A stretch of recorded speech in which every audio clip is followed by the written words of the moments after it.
Hello, Jason. Can you hear me?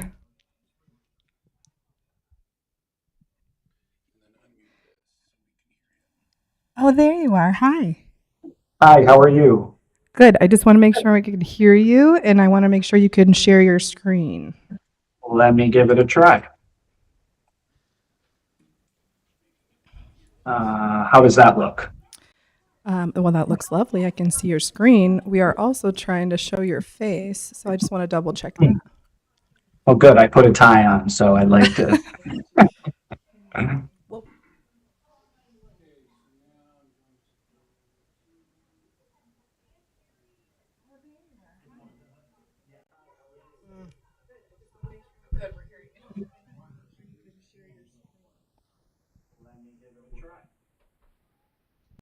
Well, we're working on that part, but for sure we can see your presentation. No worries. Sounds great. Do you want me to keep sharing or share when we get called up? You can stop your share. We'll be fine. Okay, Thank you. sounds great. Thank you.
Cinco de Mayo 2026. We have 3 items tonight.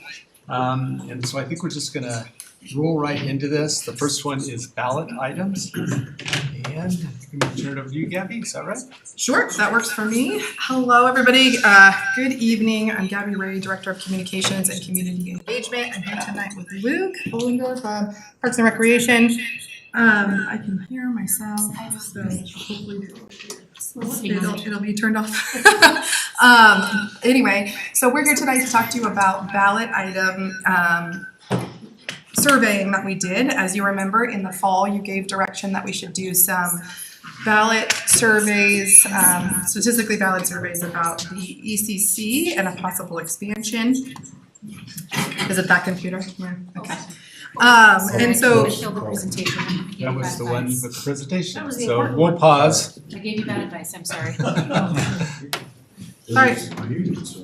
Yeah, I know. This that's is what why I- IT should never do legal work and legal teams should never do Very fair, very fair.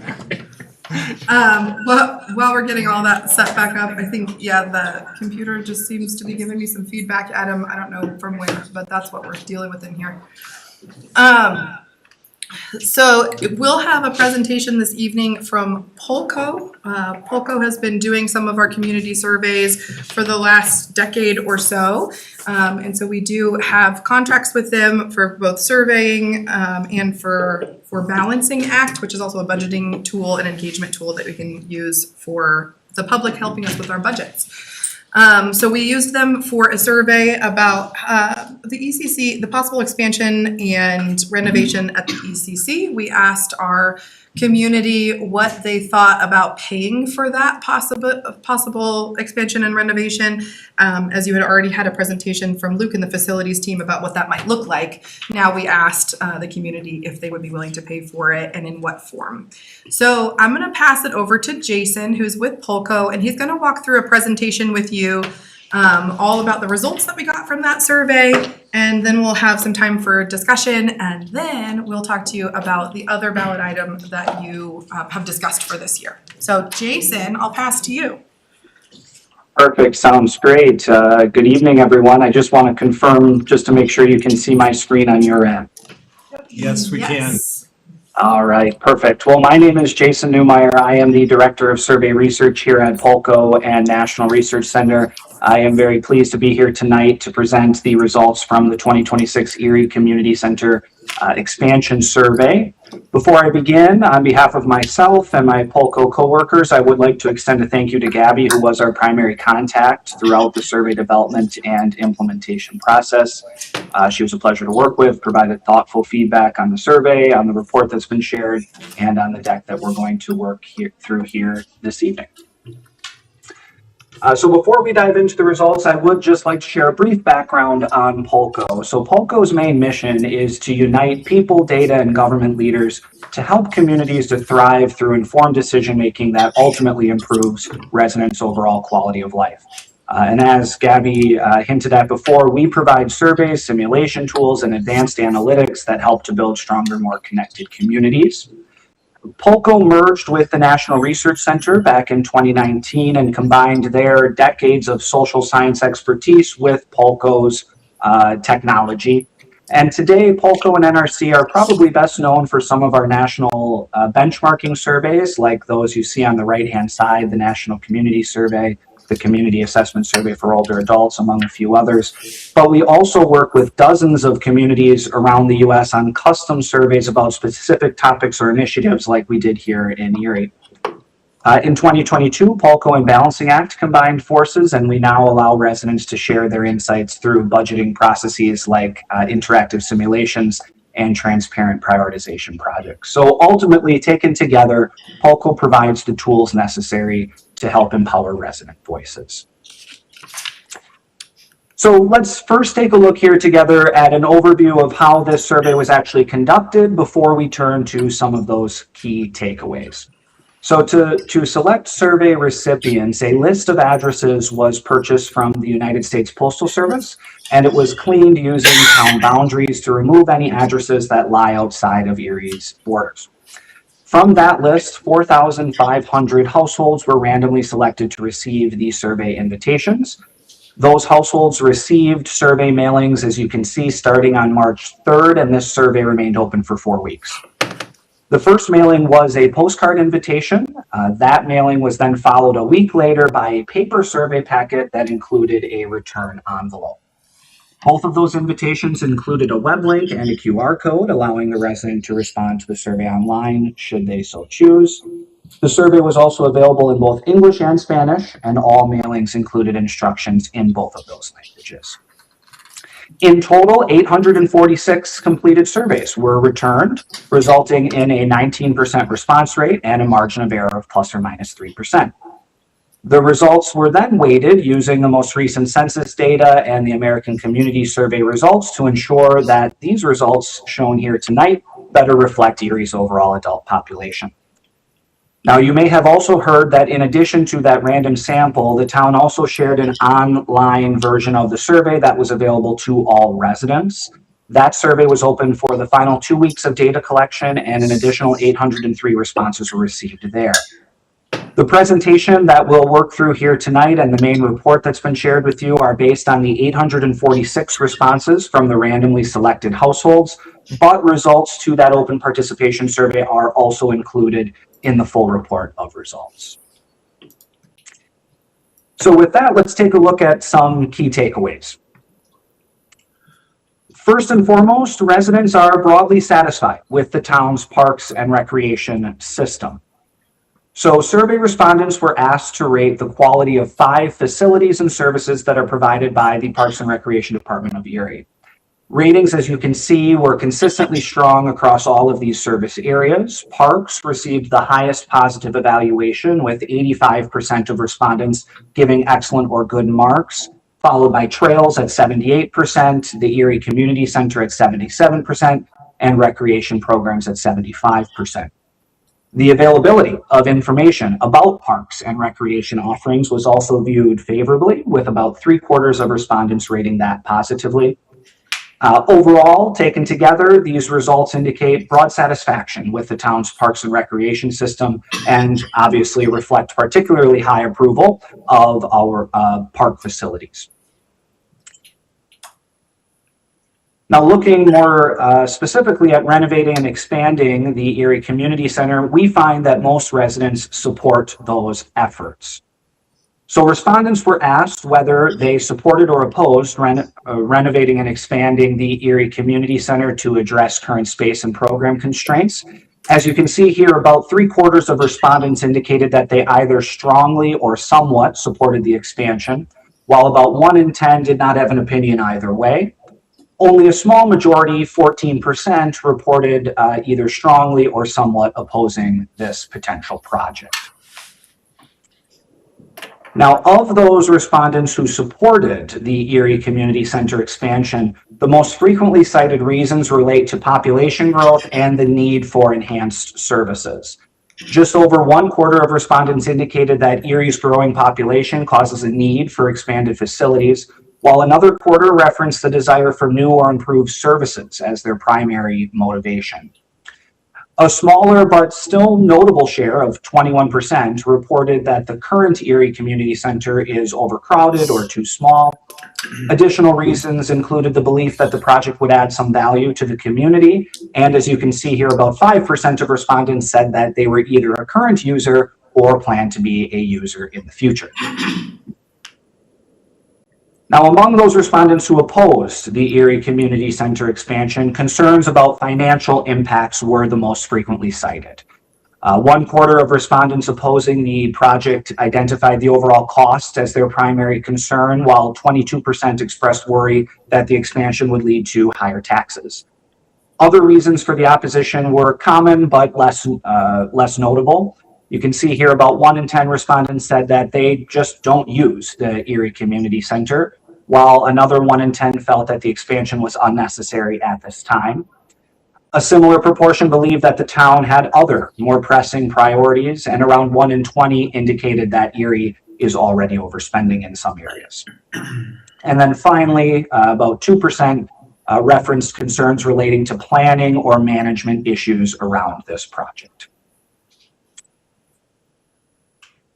Finally, in that portion of the survey, respondents were also asked how important it was to them and their household that the Erie Community Center expansion focus on 6 of these different areas. So about 2/3 of respondents rated expanded fitness space as an essential or very important area of focus for this expansion. Roughly half considered increased indoor playground and youth spaces, additional gymnasium space, and the modernization of mechanical, electrical, and AV systems to be essential or very important. As you can see, around 1/3 of respondents gave essential or very important ratings to improving staff and administrative space, while around 1 in 5 rated the addition of new multi-purpose meeting rooms as an important expansion priority. And the third and final part of the survey really focused on how this expansion would be paid for. And as we can see here, most residents would prefer a sales tax increase over a property tax increase to fund this expansion.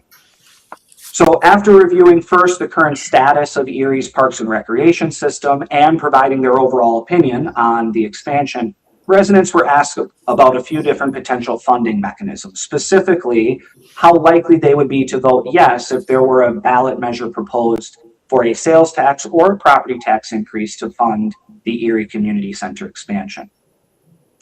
Now, around 7 in 10 respondents said that they would be very or somewhat likely to vote in favor of a sales tax increase of 0.5% to fund the Erie Community Center expansion. You can see at the bottom about 5 in 10 would be very or somewhat likely to vote in favor of a property tax increase of 1.653 mils to fund the Erie Community Center expansion. Now, in addition, we also added some additional information here to give respondents an ability to understand what those actual impacts of those increases would look like on the day-to-day lives. A 3-cent increase in sales tax, for example, on a standard $6 coffee, or a $90 annual property tax increase on a home valued at $800,000. Now, support for the 2 funding mechanisms did differ in the composition of the 2 supporter bases that you see on the bottom. For the sales tax increase, a majority of supporters fell into that very likely category, 43%, with an additional 26% saying that they were somewhat likely to vote yes. In contrast, support for property tax increases was more evenly split between the 2 levels of likelihood, 24% saying they were very likely to support, while 22% said that they were just somewhat likely. So these patterns indicate that not only did the sales tax option have a larger overall base of support, but it also had a higher proportion of respondents who expressed a strong likelihood of voting in favor. Now, in a subsequent question, respondents were asked which funding option they would prefer if they were forced to choose if the town did decide to move forward with the Erie Community Center expansion. As you can see, around half of respondents opted for the sales tax increase, while close to 2 in 10 opted for the property tax increase. Also, 2 in 10 said that this is just not the time to expand the Erie Community Center. That matches some of the numbers we saw earlier in the deck, while about 1 in 10 were undecided on how to proceed. Similarly, we asked respondents who preferred these 2 different options what was their most common, or what was the reason why they supported the sales tax or the property tax increase.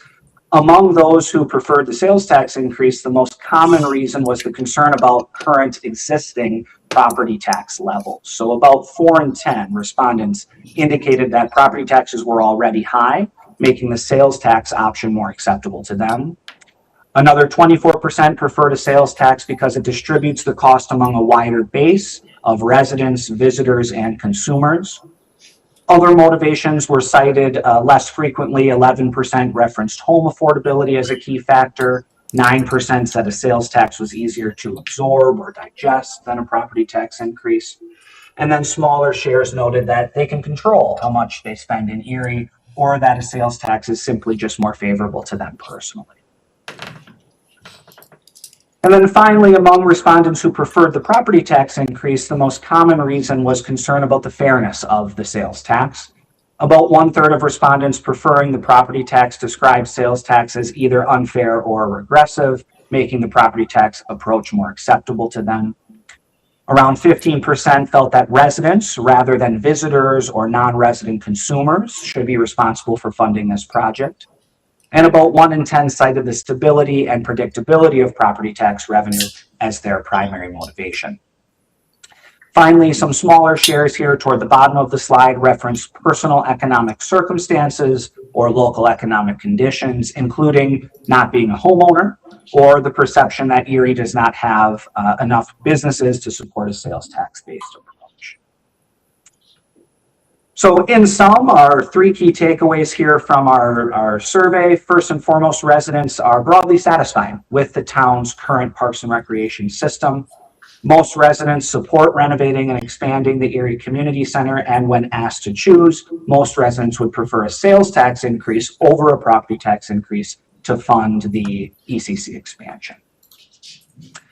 So with that, I will catch my breath, and I'd be happy to answer any questions you might have about the survey, its implementation, the report, or this deck that we just ran through here tonight. Thank you so much. All right, great. I will bring it back first to Gabby and Luke to see if you have any other comments before we jump in and ask questions. Just super happy that the survey showed that they're satisfied with Parks and Recreation. So regardless of the discussion here tonight, that's good for me. So, and that's a direct reflection of the staff that we have and the hard work that they put in every day. So I'd be remiss if I didn't mention that the community is satisfied with Parks and Recreation because of the staff that we have. So Awesome. And I would just note too, so after this discussion this evening, our plan is to continue with education and outreach about this possible ballot item, assuming because the results were so good that still feels appropriate. And so Rachel and some other team members from the ECC are planning to be at the town fair to actually have some renderings out there and talk through and answer questions there. And of course, we have a webpage and other materials out about this as well, of which we will be promoting and pushing information until we no longer can, assuming you add something to the ballot, and then we have to kind of stop doing that. So just wanted to let you know that this is just one piece of a longer process as we get going, and let me know if you have any questions about that. But first, let's get through the survey questions that you may have. All right, sounds good. Just bring it back to the group here, and this is study session format, so anybody can just jump in, and we'll only stop the conversation if we're talking over each other. I'll take it. Yeah. We didn't segment in any way, in any demographic way, or ask specifically businesses, right? What they thought. No, this was just a survey for residents at this point, yeah.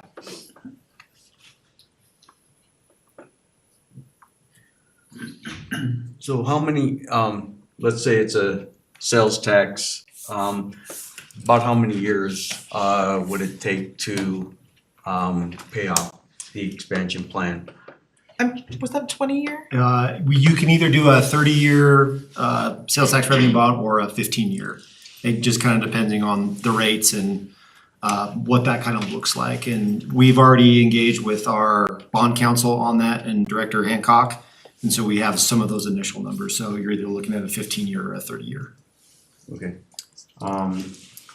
Based on that, you know, this is kind of more of a question about strategy. If we do go forward with this, being it'd be 15 to 30 years to pay off, probably would delay a second rec center.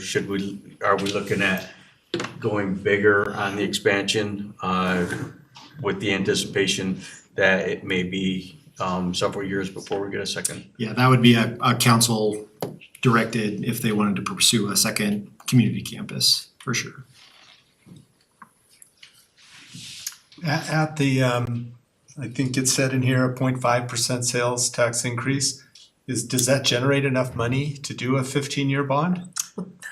Well, I think that's the next step that we need to take. So when we talked to our bond counsel back in January, February, we did calculate at a $30 to $32 million general obligation bond.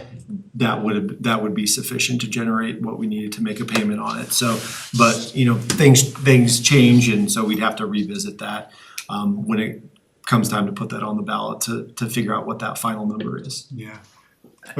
And I will say, Sarah Hancock was trying to be here with us today, but they lost power up in Longmont, and she's not feeling well, so she didn't want to be in person. But she had mentioned that, you know, watching our sales tax numbers, and she'll come present to that to you as well, it has been lower this year than it was previously. So when we had bond counsel do all the math for that 0.5% sales tax, it was accurate at the time, and now we're gonna have to revisit that. So it's entirely possible that that would need to be higher in order to get the amount that we need in the time that we need it.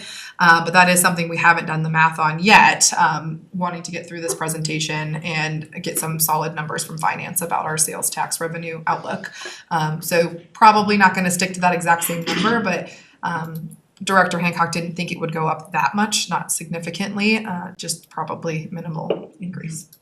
So there's a strategy we're gonna have to eventually work through on whether you do, correct me if you think anything I'm saying here is wrong, because this is where, at least where it's coming together in my brain at this point.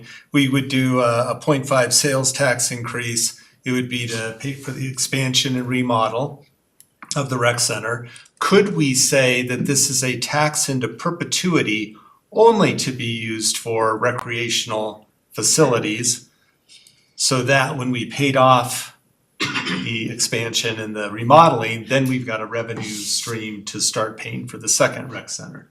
Does that make sense? Yes, if council wanted to do that, yes, we've seen a lot of other communities have a general obligation bond for construction, and then that sunsets when you pay off that bond, and then the whatever remaining amount remains as an operations fund or a capital improvement fund for parks and recreation facilities. So yes, if council wanted to go that direction, you absolutely could. It's just how you write the ballot language. So I think that planning, one of the questions I think was on there about, planning for this. It was a very small percentage, I forgot what it was, 2% on there.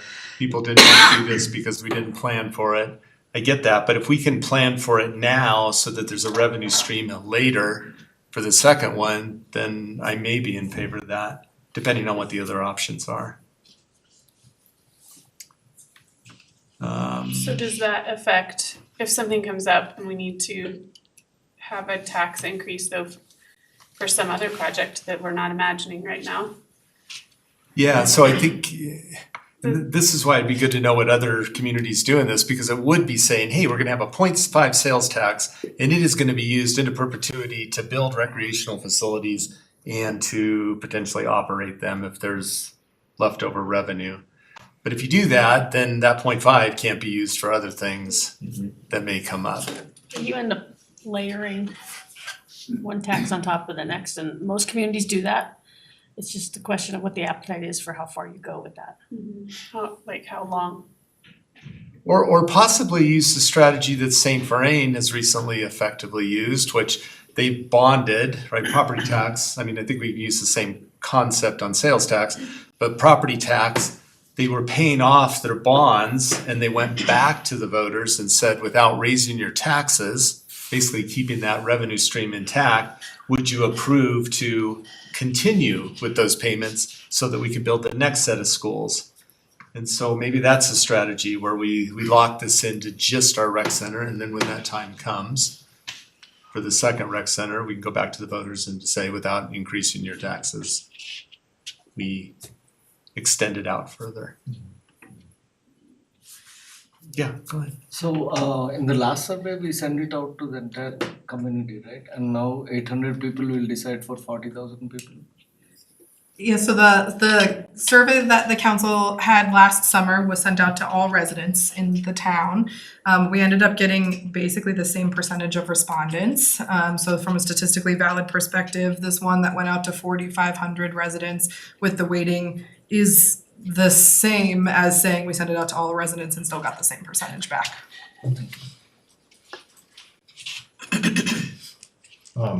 So a couple questions here from the, just looking at some of the internals here. So it looks like for the respondents versus single family, condominium, duplex, apartment, do those numbers, do we looked at to compare, does that pretty well reflect? I mean, I know most people are in single family homes in areas, but do those numbers I was mostly thinking about the apartments, cause that seemed a little low to Yeah, it was pretty close to our demographics from the census. It wasn't far enough off. It was certainly not outside of like that 3% margin of error either, that away from what our census tells us we have in town. Now, obviously, the census is a little bit behind, right, our growth. Sure, yeah. But it was close enough that we weren't concerned about the numbers being too far off of what we would have expected on any of the demographics that were in the survey. Okay, yep. And I don't know, Jason, if you had any other thoughts on that? Yeah, I'll just add one quick thing there. We obviously wait to the most recent census. The American Community Survey is also run by the census every year, so there is a little bit more updated data since 2020. Also, all of those demographic questions that we asked, you can actually find in the full report breakdowns by gender, length of residency, tenure, all of those types of things. So you could see there's even districts, right? 3 major districts. So if you'd like to see how those different areas or different demographics responded, that's all available to you in the full report too. Oh, excellent, excellent. I'll look for that. And then my other question would be on page 14. So it looks like expanded fitness space was the main requested need, and then I see the third on there, just below 50% was the additional gymnasium. So I'm thinking back to our previous discussion, and we kind of had 2 different layouts. One was, expansion on the existing building, and then the other was, adding a second gymnasium space. So I guess based on this, and then based on, depending on what kind of income we can generate to pay the bonds for this, I mean, are we fairly comfortable doing a 2-phased approach for this? Because it seems like, those are pretty high options that people want both, or at a minimum, people seem to really want those. Yeah, so what we all presented to you back in January. January was the whole project. Okay. So yes, we are considering that second gymnasium, additional fitness areas, rework in the A side, which is that south side with Right, additional right. community spaces, mini minors playground, adjusted staff and administrative areas. So this is the full package. Cool. So Awesome. what Okay. we're asking about is the full package. Okay, cool. Yeah, I'm pleased to see the public seems to be thinking along the same lines we are. So, yeah, that seems to reflect there. So, yep. Yeah, I guess I was gonna ask, are there any surprises when it's, when they mentioned which areas were most important? Were there any surprises, or was it in line with what you? We did a survey back in November 2024. We went through all of last year and presented the Connecting You to Fund playbook, and there are no surprises here. We know we need additional aquatic space, right, which is not part of this project, but we know it. We know we need more fitness space. We know we need more gym space, and we know we're busting at the seams in sort of staff and administrative space and community room space. So all of the things that we have planned for and asked the community about came out in this particular survey for sure. Okay, so I'm not sensing anybody that wants to stop our momentum here, just kind of looking around. So with that, would the next step then be that you come back to us with 1, 2, 3 options to say we could do it this way, or this way? Yes. And then we would make an actual motion and approve whatever you bring to us. And that's gonna be around July. End of July, early August is the deadline to decide the ballot language. Okay, so this will move pretty quickly then from here. But between now and then, will just be a lot of community education on what we're doing and what the potential asks could be. All right, awesome. Councilmember Mortillo, I did want to correct one thing because I did exactly what I didn't want to do and I answered too quickly on the series, the revenue bonds. It's a 20-year term or a 30-year term. You just listen to me. I said I don't know. I said Oh, 20 did you? years. See, you gotta nudge me a little bit harder. The one time I didn't hear you. One last question. So this basically maximizes the footprint of that property. Yes. Yes. Okay, all right. It Yeah, does. there's really. To the limits. Yeah. All right. Well, great. I'm gonna let Jason go. Thank you so much. Really appreciate you being here. That was fantastic. And then we have another topic. All right, sounds good. Thank you. Have a good night. Thanks, Jason. Who received the survey here? I don't remember. Did you get it? Good. I did not. So for the little last part of our ballot discussion, we wanted to talk to you about the rest of your direction that you gave in the fall. So if you remember, you directed that we should do the statistically valid survey about the ECC expansion and get those numbers. And then also that we could do a non-statistically valid, just a survey of the community about a potential lodging tax. When we talked to you about that in the fall, the idea that staff presented was that the lodging tax was going to specifically be to fund, to take taxes from a hotel that is planned for town center that does not yet exist, but we wanted to have the tax in place. After further research from staff and trying to get things in place to start that conversation, we realized that a lodging tax in the state of Colorado has to cover any lodging that is 30 days or less. So that means it does have to cover short-term rentals if we're going to implement a short-term or a lodging tax in the town. So I wanted to make sure that everybody was aware of that requirement. So that would be a different question. I mean, the question is still, would you support a lodging tax? But now it's not just a lodging tax on a hypothetical, theoretical hotel in the future, but now it is, would you support a lodging tax on a possible hotel and on short-term rentals?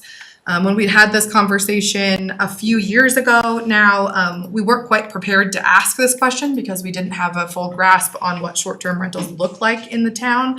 And we weren't entirely sure kind of how that might work for us in collecting it and what it would be used for and all those sorts of things. And we have Director Normella here tonight as well from her department's perspective on this if you had some questions, but it is on her work plan this year to work on updating some of our municipal code for short-term rentals and kind of what it looks like to have licensing and some of that in the town, which does not currently exist. I will say a lot of this conversation has been sparked because Sundance is on the way, and many communities surrounding us are already seeing a lot of their short-term rentals booked out for that event next February. So it is timely. It is something worth talking about. It is something worth deciding if we want to collect money on that event and that opportunity. So I just want to lay all that out there for some discussion. So I probably need more information myself, but my gut feeling says don't rush this because then if we incite those that are doing short-term rentals without really understanding what we're doing, that could be a problem. On the flip side, I philosophically don't have a problem with doing that. That's literally just off the top of my mind here. And I'll say one more thing, I'll just note, and then yes, please give some data and information. I did draft a possible survey already that I've kind of sent around to some of the key players internally, saying like, what else are we missing? What do we need to know? Is this an acceptable set of questions to ask our community? And could we be ready internally? I think we're feeling fairly good about all of that, but wanted to bring this to you first. And Sarah was pretty key in pulling a lot of the details together for that potential draft survey as well, so. I'll just say I did some additional research on just who in the area has lodging taxes, and honestly, most of our neighbors do. I'll throw out, obviously Boulder, but Broomfield, Firestone, Frederick, Longmont, Lafayette, Louisville, Superior, Thornton, so we're kind of, we would be in good company to have a lodging tax, and all of these lodging tax, as Gabby said, they do apply to anything 30 days or less, or under 30 days, I should say. And so all of those same communities, if they do have a licensed short-term rental program, then they are collecting tax on those. So every one of them has, are ubiquitously collecting if those short-term rentals are in, require a license. Those that, I'm still researching how many are actually doing a license or some type of registration for short-term rentals. So I can come back with you or come back with a greater depth of research on that. But just, Firestone, Superior, Broomfield, Arvada. Arvada just put one into place that was activated May 1st. So, I think a lot of people are starting to get into registering in some way, shape, or form their short-term rentals, and this is best practice as we move forward, particularly as they increase in this area. And, as we have events like the Sundance Festival. So we anticipate, and you'll hear work plan item later this evening, is that the short-term rental, some type of license or registration is on the books for doing this year. We would go out to the community and invite those who do have them to come talk to us and just let us know kind of how that works. And in looking at some of the structures of these license programs, they are meant to help with code enforcement, particularly if you get a short-term rental in your neighborhood. We have them already. And if there are problems with how they're being run, we can't really, since we don't regulate them right now, we can't go and enforce what's happening there. So a lot of these programs and the ordinances that go with them do have a structure for, having to have certain elements, not only in the rental itself, but some of them limit how many people can go into each, for each bedroom. And they just have some basic life safety and building requirements. So I think it's a good thing to have. And in terms of a lodging tax, I don't think we would be out of line at all with any of our neighbors in establishing one. What's the range of rates, do you know? Yeah, a lot of them, so it varies, but in general, they're somewhere around 4 to 7%. Some of the communities, they'll have like a 4% lodging tax, but they'll also have the unit, or the person would also have to pay sales tax. And then those with higher percentages, like around 7%, they sometimes exclude sales tax having to be paid. So everyone's kind of collecting anywhere from 3 to 10% that's the range. How do you envision this whole licensing program work? Would we need more staff? Who collects the tax? Do we collect it locally? How does it work? Yeah, so I had a conversation with Director Hancock, and she was assuming that we would be collecting it ourselves as a home rule community. And we would like to know how many we're talking about, right? Because she, at a certain amount, if there's 5 of them, cool, we could be an Excel spreadsheet and we track it that way. But, you get more than that, and she's gonna need probably a software in order to take in all of that information, which has a budgetary implication to it. And if there are hundreds of them, like that could be a staff member. And so it really does kind of depend how many we think we're going to have in the town. So we could certainly look at places like Airbnb, VRBO, some of the other rentals to get a sense for that. But you don't really know for sure until the licensing is kind of in place. You don't also know how many people are complying with the license. True. So some of that comes from complaint-based, my neighbor's renting out their place and they haven't got a license kind of thing. And some of it just comes from what our finance team finds out on their own. So what would enforcement look like? Well, we have to look more into the overall structure. I mean, we've just started doing some preliminary research, so we'd have to look and see how we want to do it and what are we staffed to be able to do. And we actually get inquiries now from people who say, I would like to do this. Do you have any requirements? No, we don't.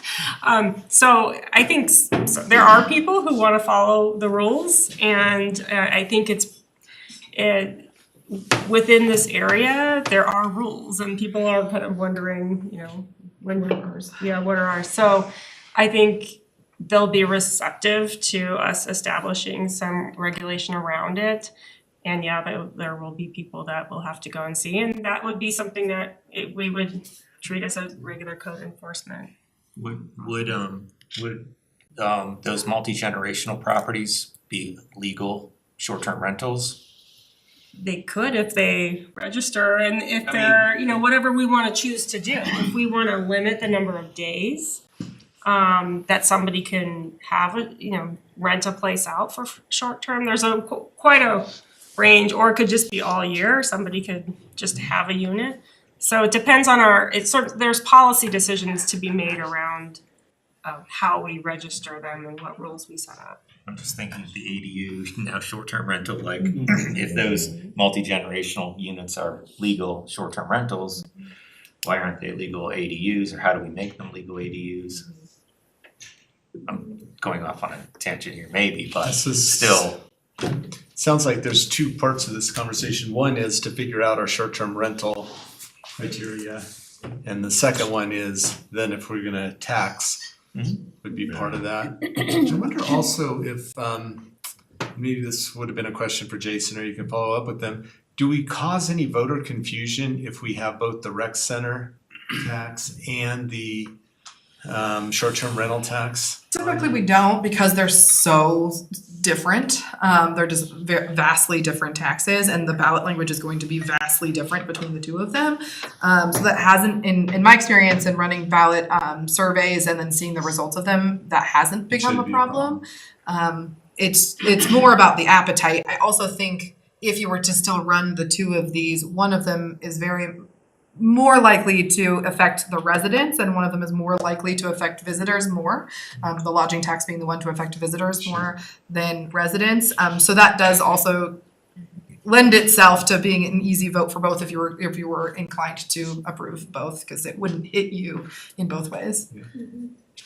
So this is a conversation I've had recently, as recently as last week at senior lunch, but then over the years too, kind of on both sides. So more recently, people are wanting to rent out their home for Sundance and asking me, do we have a list? Are we putting it out there? Are we working with Boulder County or Boulder or other municipalities about what rentals are available and those kinds of things? And then also, are there regulations that can protect them as homeowners?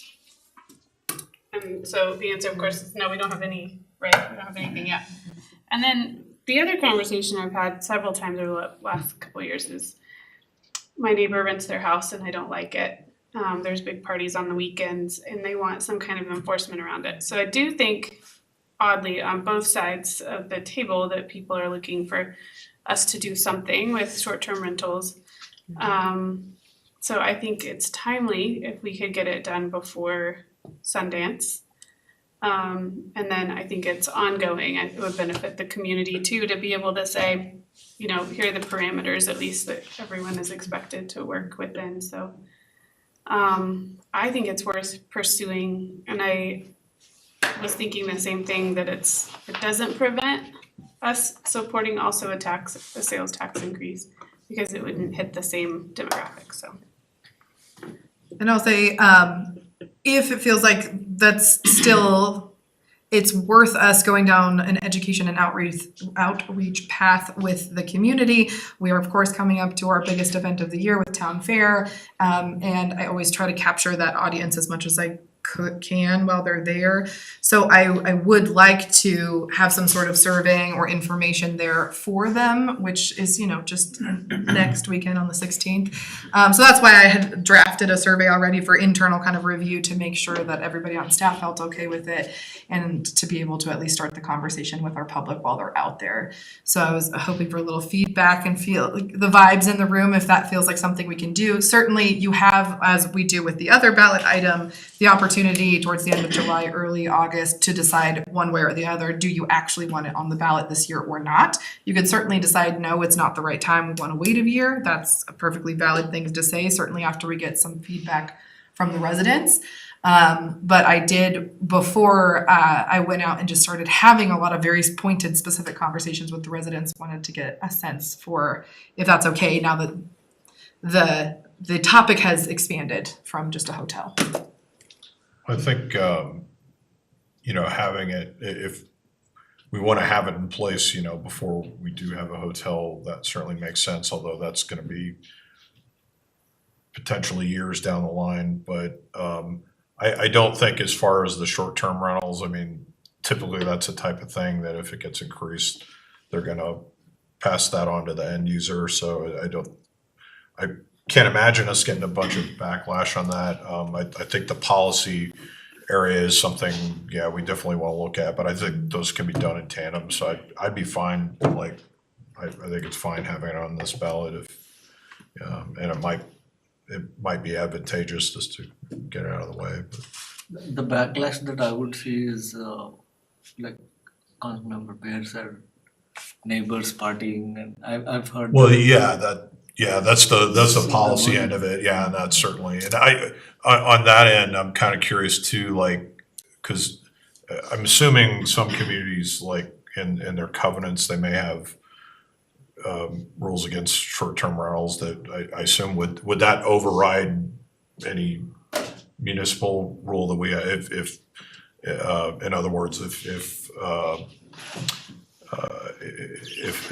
HOA had a rule saying, you're no short-term rentals for longer than 5 days or something, and ours was more lenient, I assume that the HOA could enforce their Well, stuff we're over not ours, really or- talking about restricting them, we're just defining them and saying. Sure, if yeah, you're doing yeah, it, This is yeah, their I'm tax. just- I don't think we're gonna override anything, they'd still probably be subject to their HOAs. Sure, yeah. So- That is correct. Okay, It's a yep. separate legal agreement between a homeowner And and where they're at, their okay. association. Yeah, We okay, would not be involved in any of that. Okay. Right, we would only enforce the rules we put in place, but we would, Yeah. we would have the conversation as, how restrictive do we want to be? What are the concerns we have around opening up, ADUs or other types of units or homes? And, or we could be pretty open about it and then eventually get more restrictive if it proves to be an issue. So I guess my question would be, could we have the ballot language for the tax and then whatever the enforcement issues, those types of things we can handle separately? Those would be separate, yes. So Louisville, I think I saw in the news recently that they just repealed their short-term rental ban. Yeah, I think they're just creating a licensing program for Sundance. So that was my Same reason question. we were looking for. Is it only for a certain? No, I think it's similar to us that they're happening anyway. Yes. So they're just gonna create a process now whereby people can register. It's the same thing here, they exist. Yeah, and I will say, as the news stories increase about Sundance and the logistics around it, my team is getting questions on social media and email and in other places about this. How do we register? What does it look like?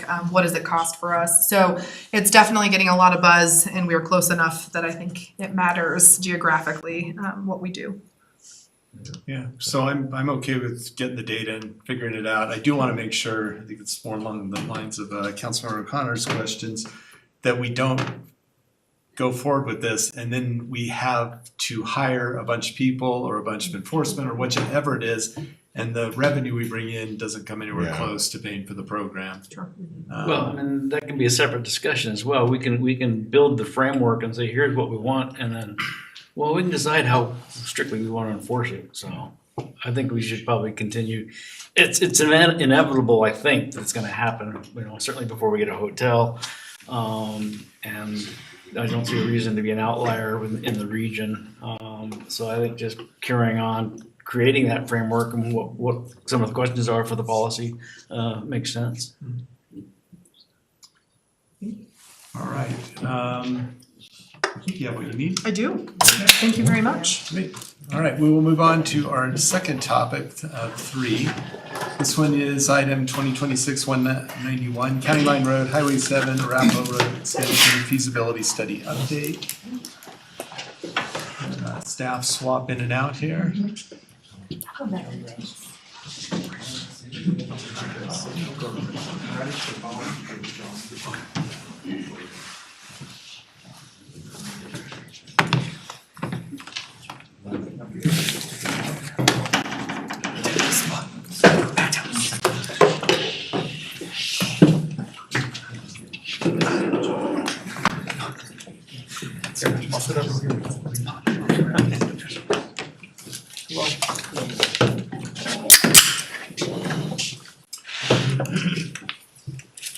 All right, I'll turn it over to John Ferruzzi, our Transportation and Mobility Manager.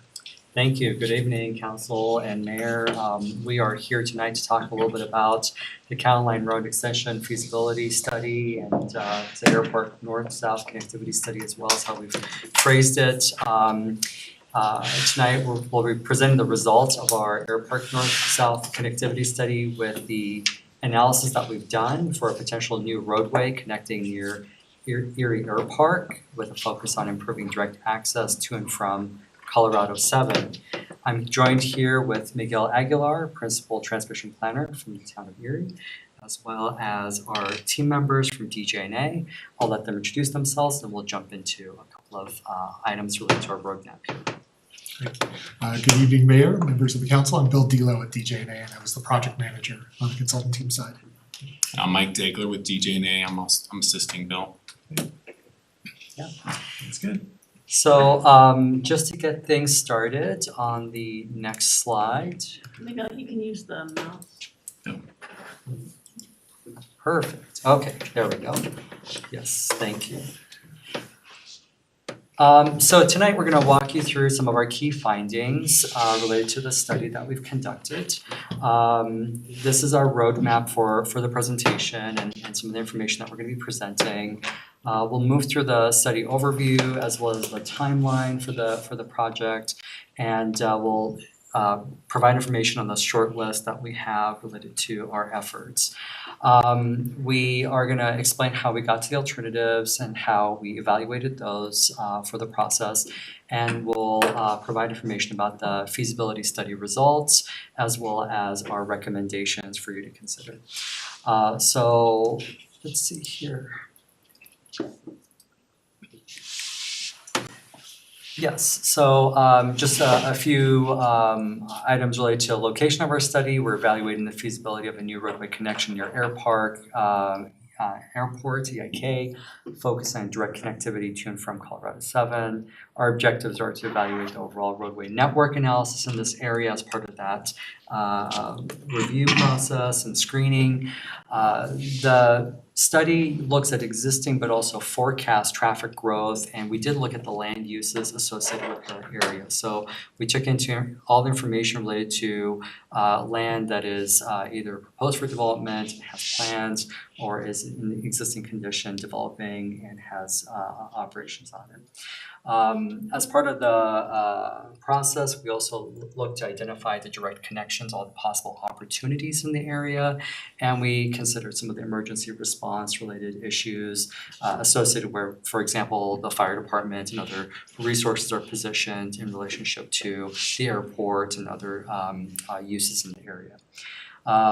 We are, as part of the feasibility analysis, looking to improve access, but also consider the circulation and traffic growth and demand in the area, as well as reducing the residential traffic impacts, which has been part of the consideration for all the analysis that we're doing and the feedback that we heard during the engagement process.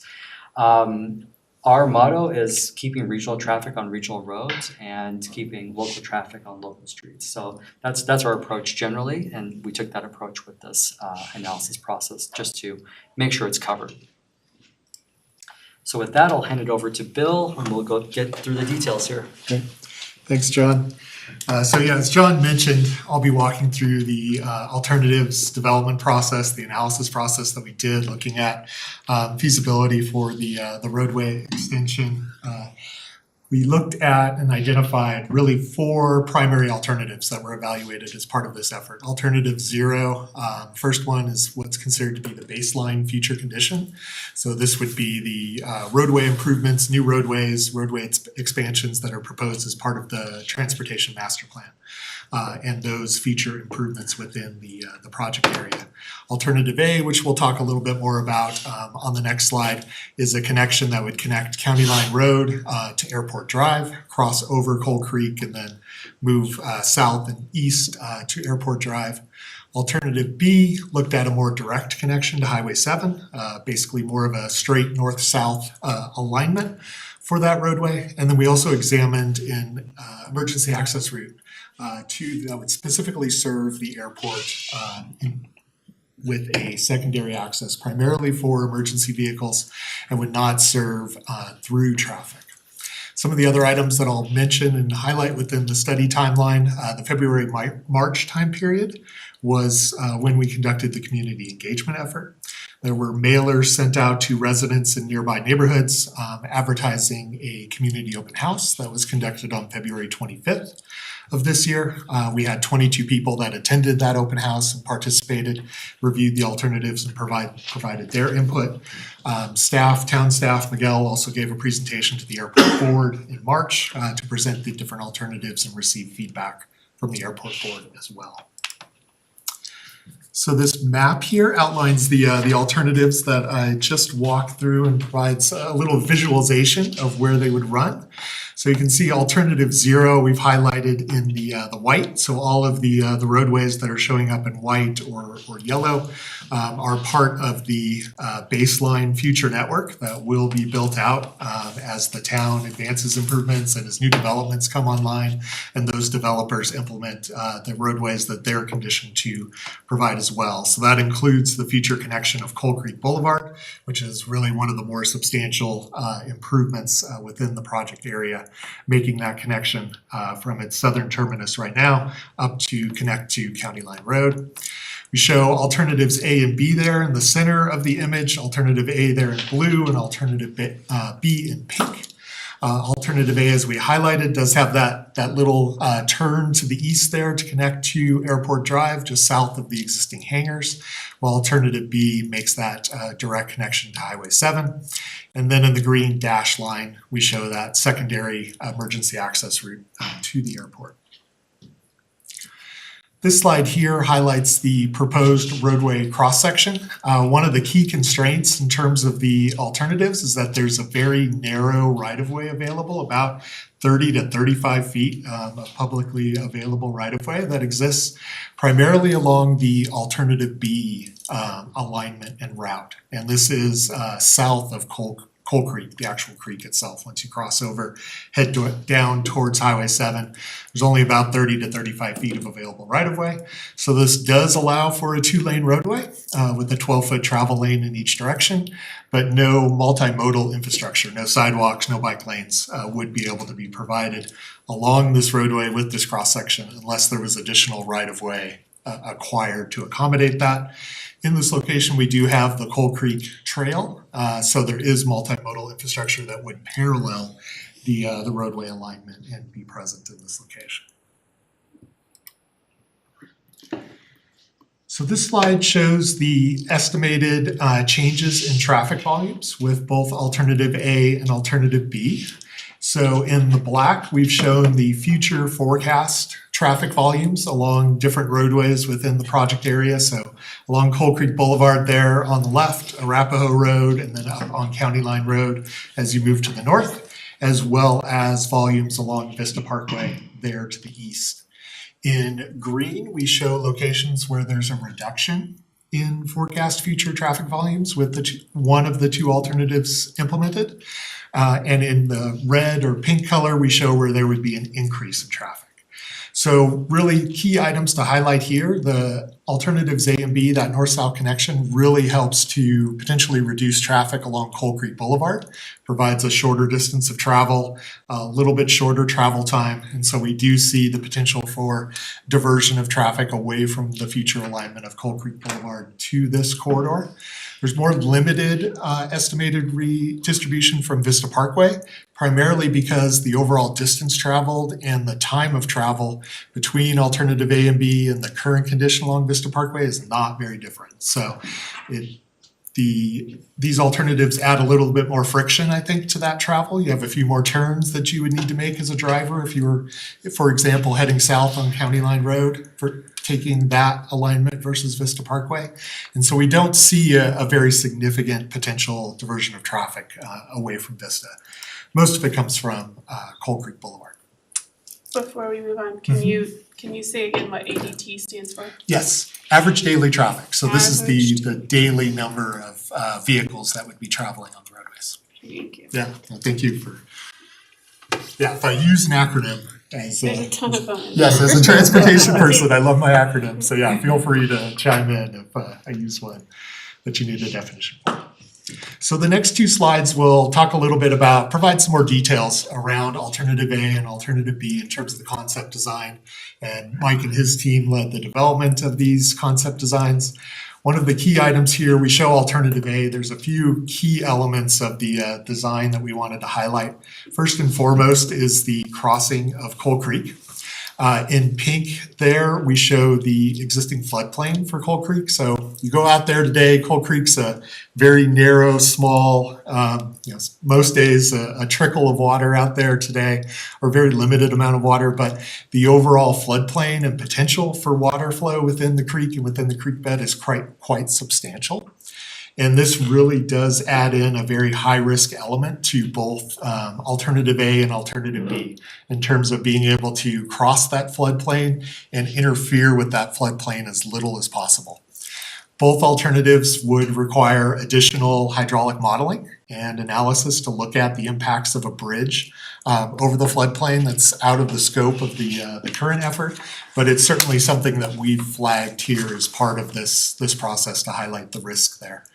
We've assumed that the design would bridge over the full floodplain, so there would still be impacts in the floodplain from the columns associated with the bridge, but we would try and minimize those impacts as much as possible by limiting it to just those particular locations. But it still does require modeling. There's still approval by FEMA that would be required, and there's still potential for impacts to the floodplain, even with just columns. And about how long is the bridge? The bridge is over 800 feet long, about 840 feet long. Wow. So it's quite a wide floodplain there. So it is a high risk element to the concept in making this connection here.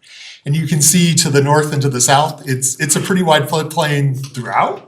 So there's not really, it's not just that this location is worse than others. It's pretty consistent throughout the corridor here. As we looked at, it's not shown here, but the emergency access has almost similar, I think it's about 700 feet that we'd have to cross there, so north.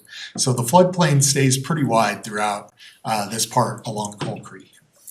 Another item to point out with Alternative A is that turn to the east there and the connection to Airport Drive.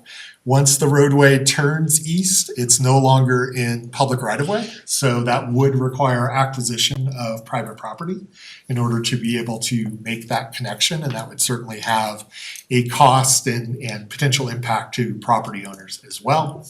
I'm sorry, where is that? That is just the little hook to the east, just south of the existing hangars, the three vertical buildings, that look like, three Roman numerals there. And we make that connection to Airport Drive.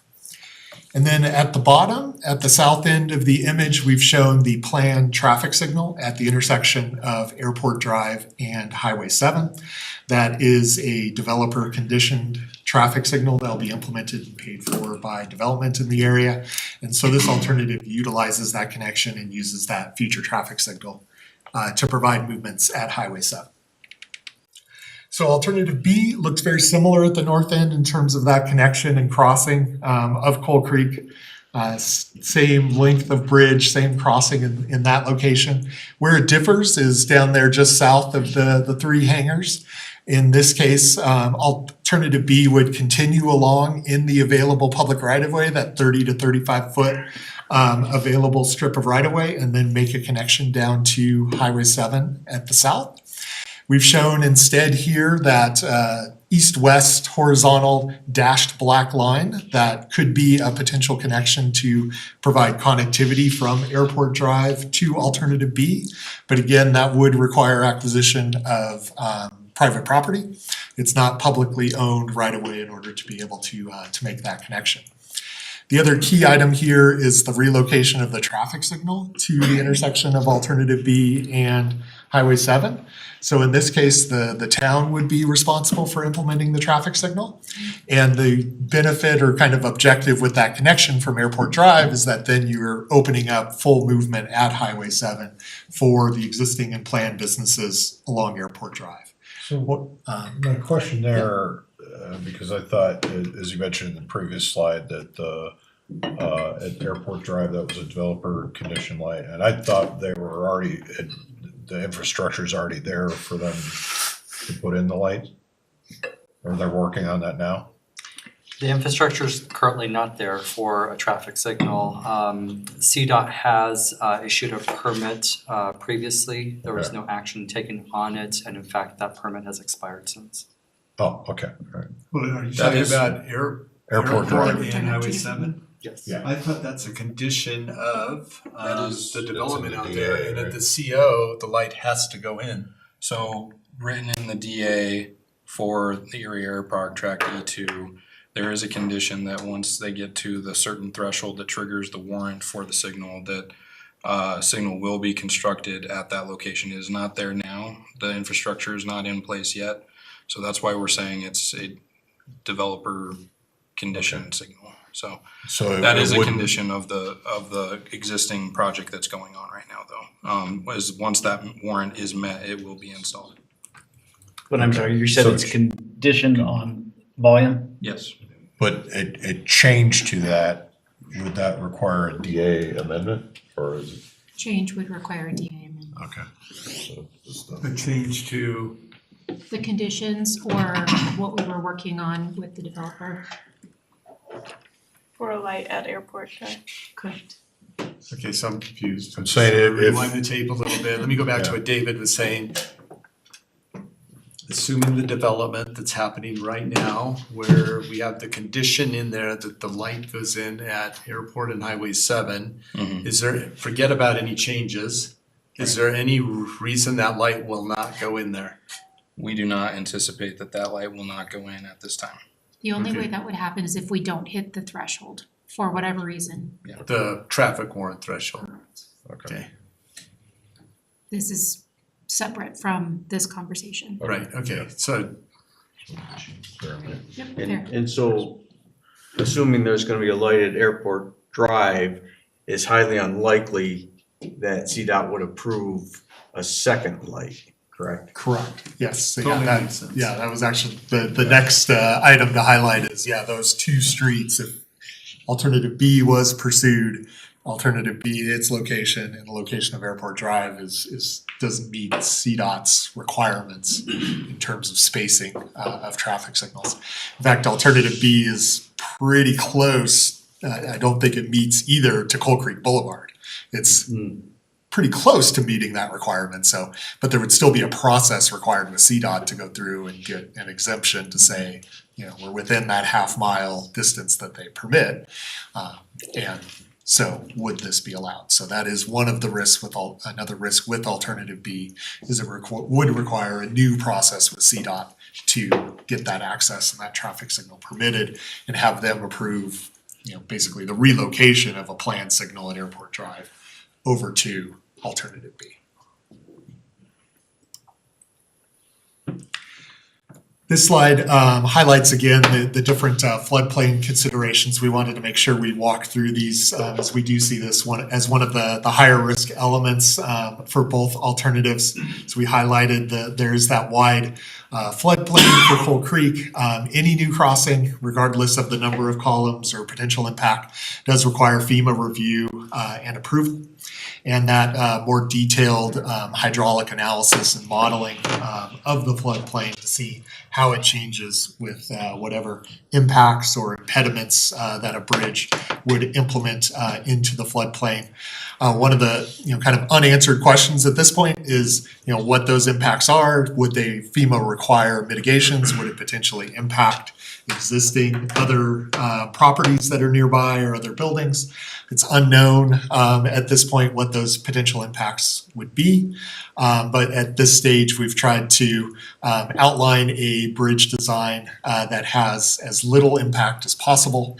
And hence, when we get into some of the costs, why when you have a longer, higher bridge with fewer columns, that typically is more expensive than if you were able to build embankments and have a shorter bridge. So you'll see that in a few slides with the estimates in terms of construction costs.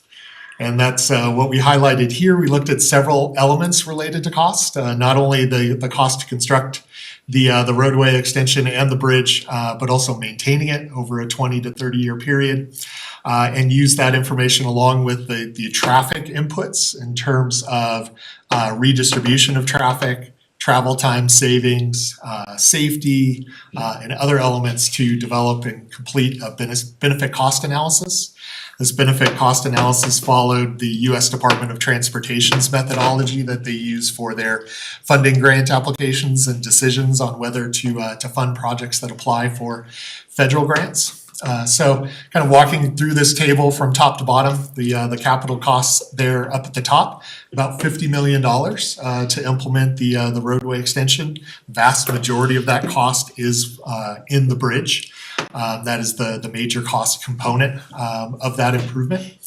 The airport access there we show over on the right, again, a much shorter roadway, a shorter bridge, and so estimated about $29 million for the implementation of that improvement.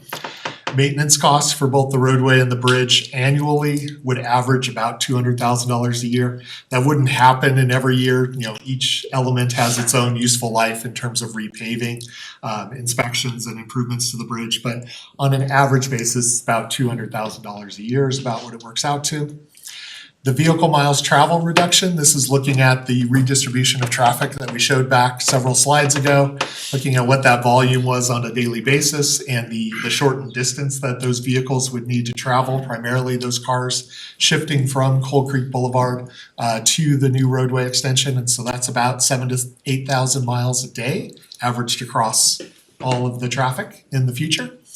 And there's about 2 minutes of travel time savings between the two alternatives and travel today on Coal Creek Boulevard. Again, primarily a result of that shorter distance traveled and a little bit less time spent on Highway 7, which does have higher levels of congestion and delay.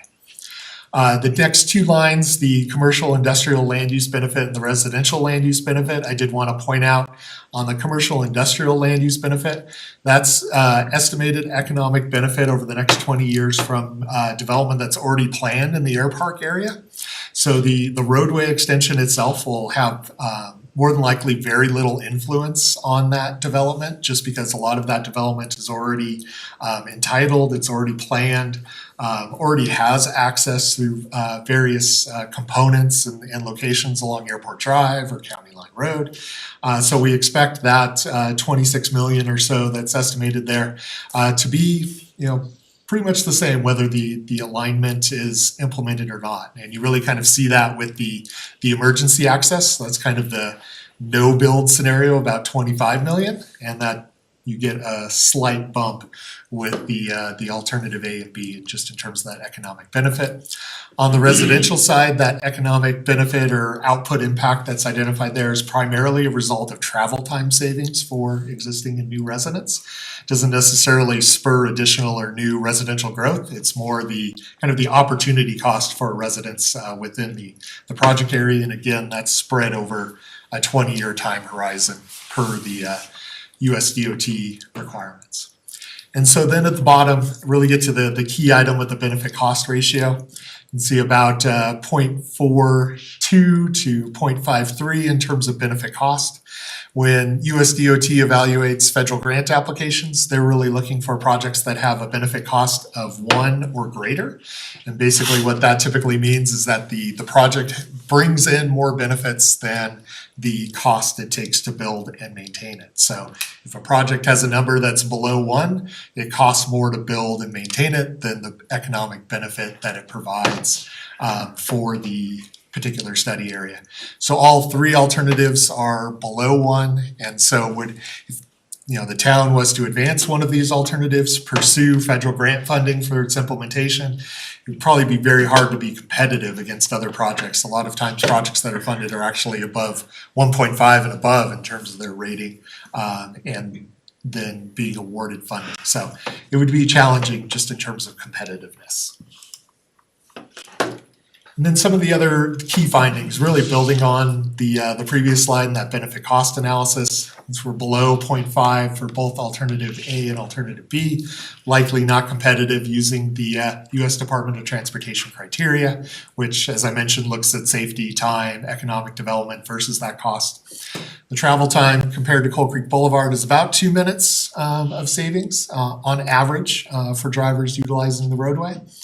And there are a lot of risks with both alternatives A and B. We've highlighted those there in the pink, the high risk elements such as the floodplain impacts, which we really think is the highest risk element.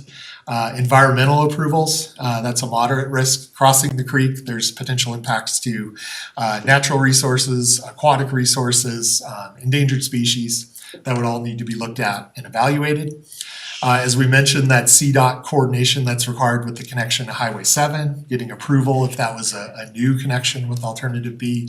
And then the impact to planned or entitled land uses, especially with alternative A, making that connection over to Airport Drive and the requirement for private property acquisition in order to make that happen. And then I'll turn it back to you, John. The signaling would only be a high risk for For- option A. For B, alternate yeah, B. for alternate B, correct. Alternate B only. Correct. Thank you, Bill. Yeah, so just summarizing the study and the effort that we put forward, we wanted to screen all the information, make sure what we bring to the table shows kind of the end result associated with what we were asked to do and see where the potential connectivity makes sense and how that would work.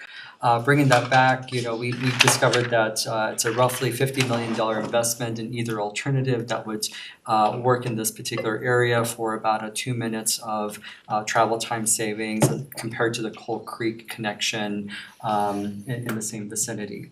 And as part of that process, we have our economists on this team helping analyze the benefit costs associated with the project, looking out into the future, making sure we're taking a comprehensive and holistic approach, considering maintenance and other aspects of the process. And those ratios are, as previously mentioned, 0.5 at best, and so it's not a strong benefit cost result from the feasibility study here. The risk is also substantial, and this is where we wanted to come to the table, provide information about the regulatory agencies, how we have to basically work through them, and what that means with a location like this where there is FAA and FEMA and other kinds of factors, CDOT involved. It's worth, as part of the screening process, to share that with you.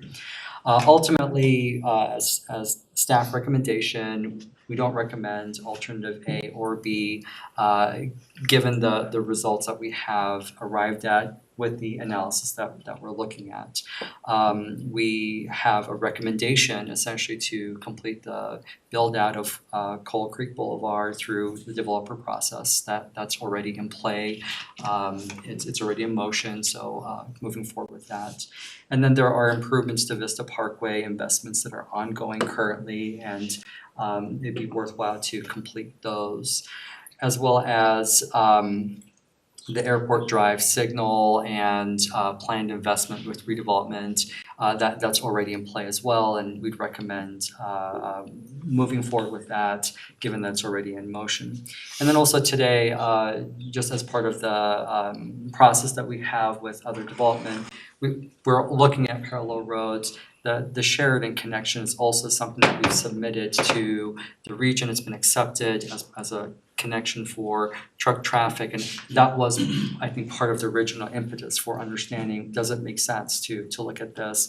And that also has a factor in all this too. So if we can get trucks to use more of a truck route directly to and from a landfill, for example, that part of this equation also is something that we're initially looking at and considering as a potential need in this area. Sheridan, provides that better connection in this vicinity. So with that, we will open it up to questions and discussion. However, you'd like to proceed on this, we're available as a technical resource to provide feedback. All right, great, thank you, appreciate the information. I do have a number of questions, and I'm guessing other people may as well. I want to frame this first as this whole conversation got started simply because people were upset about the traffic that has continued to increase in Erie. And it's been increasing because we have more and more people moving in on the existing roads. I think it's also because in the IGA with Lafayette, part of the agreement, part of our giveaway was that we would shut down County Line Road and allow Lafayette to take over that portion of County Line to service their wastewater facility. With that, my understanding is that traffic flows, those going south on County Line and wanted to go east on Highway 7, started to go down Vista Parkway instead.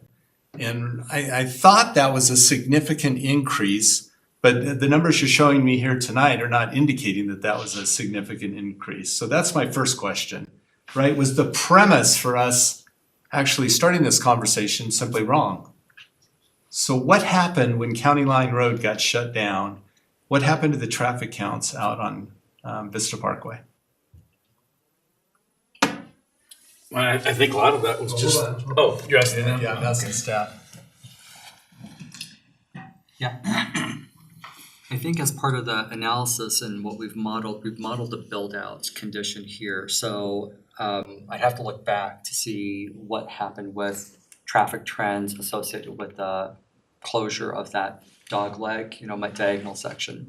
I don't have that information available right now. All right, because that was a significant part of this. I'll speak to that a little bit, just having been there through that process. We can absolutely follow up with you on this further, but when the when County Line Road was closed and there was the new condition of Coal Creek Boulevard and also the leg of Monroe that was open, obviously it takes time for people to adjust to new traffic patterns. So there's an element of that had occurred. There was also an element of. Can I pause you and have them put slide shortlisted alternatives would build out? Yes. So that the roads, when you're saying them, you can all see what you're talking about. So there is a level of when drivers need to adjust to new patterns. This one? One more before that. Do we have a different set in our deck? No, he was up there. It was a. Yeah, it's Slide that 7. one. Yeah, that's that one, that's right. So the other thing that we did find is that despite our desire to have traffic routed a certain way during construction and deconstruction of County Line Road, Google Maps was taking them through Vista Parkway. So I do think that during the construction timeline that it was reflective that there was a noticeable increase in traffic along Vista Parkway. Part of the efforts that we had since then was to study Vista Parkway in a corridor study. We made sure that we were looking at that holistically, which was kind of the impetus for some of the improvements that we're doing along that corridor. We did show, however, that in that corridor study that Vista Parkway, while seeing an increase in traffic, was not operating beyond its capacity limits. So it was operating within its ability to operate. There was no overcapacity concerns from that perspective, from a data perspective. Through to build out or currently? Currently and through build out. Okay. In addition to that, once we noticed also that the construction traffic was not detouring the way that we had preferred, we did reach out. I worked with communications to reach out to Google to say, hey, can we please show this as the preferred diversion route, which through a couple of efforts of trying to get their attention, we did eventually get them to do so. But in the meantime, we still saw those increases in traffic. I'm not gonna say that there wasn't an increase in traffic. I would believe the people that live there on a daily basis saw an increase in traffic. But I will say that from our observations, we weren't seeing anything that was beyond the capacity of the road from a data perspective. All right, we have somebody that lives right on this road that may or may not want to comment. I did notice an increase, Yeah, but I absolutely. also noticed an increase in, behavior in the circles and how oftentimes, well, not often, that's not the right way to say it, but since the closure of County Line Road, I was probably hit almost 5 times or so, using those circles the way that you're supposed to enter a circle. So I definitely noticed a change in behavior. Yeah. So hopefully the improvements on Vista Parkway can help that. Yeah. Will help that.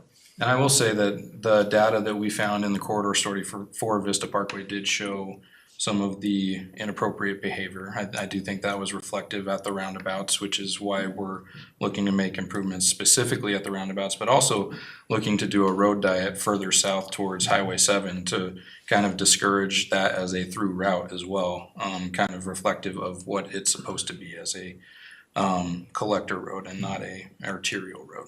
So that is part of our goal, and that's part of why we're recommending let's stay the course on those improvements to Vista Parkway to make sure that it is safe and it's being utilized appropriately. So. Okay, my next question, just clarification, what was the square footage cost that you used to come up with the $50 million bridge? I can speak to that. The bridge cost was roughly about half, a little bit more than half of that $50 million, and we used $775 or $750 per square foot for cost. And how did you come up with the $750 per square foot? And let me just give you a premise. Okay. I'm not an expert in this.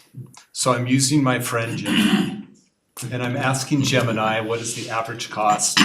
And they not only are giving me an average cost of about $365, but they're giving me bridges that are being built right now or have been built in a recent time frame that are roughly in that frame. So if you're using a 750, that would take it up to about 24 million, which is how I'm doing the calculations on this. But it still seems double, at least on what the information that is out there with current or recent projects that CDOT has approved. So help me understand, that's a big discrepancy. Yeah, I agree with that. So prior to my employment with DG&A, I worked 24 years with the Federal Highway Administration. And one of my former coworkers with the Federal Highway Administration is also over at DG&A. And I had conversations, again, these are planning level estimates, so we didn't do a deep dive. And so I had conversations with our senior structural engineer, and that is I guess what we used with the Federal Highway Administration as a realistic cost per square foot, and that includes the entire bridge structure, superstructure, and substructure. Can you send us that information that was used for the basis of the 750?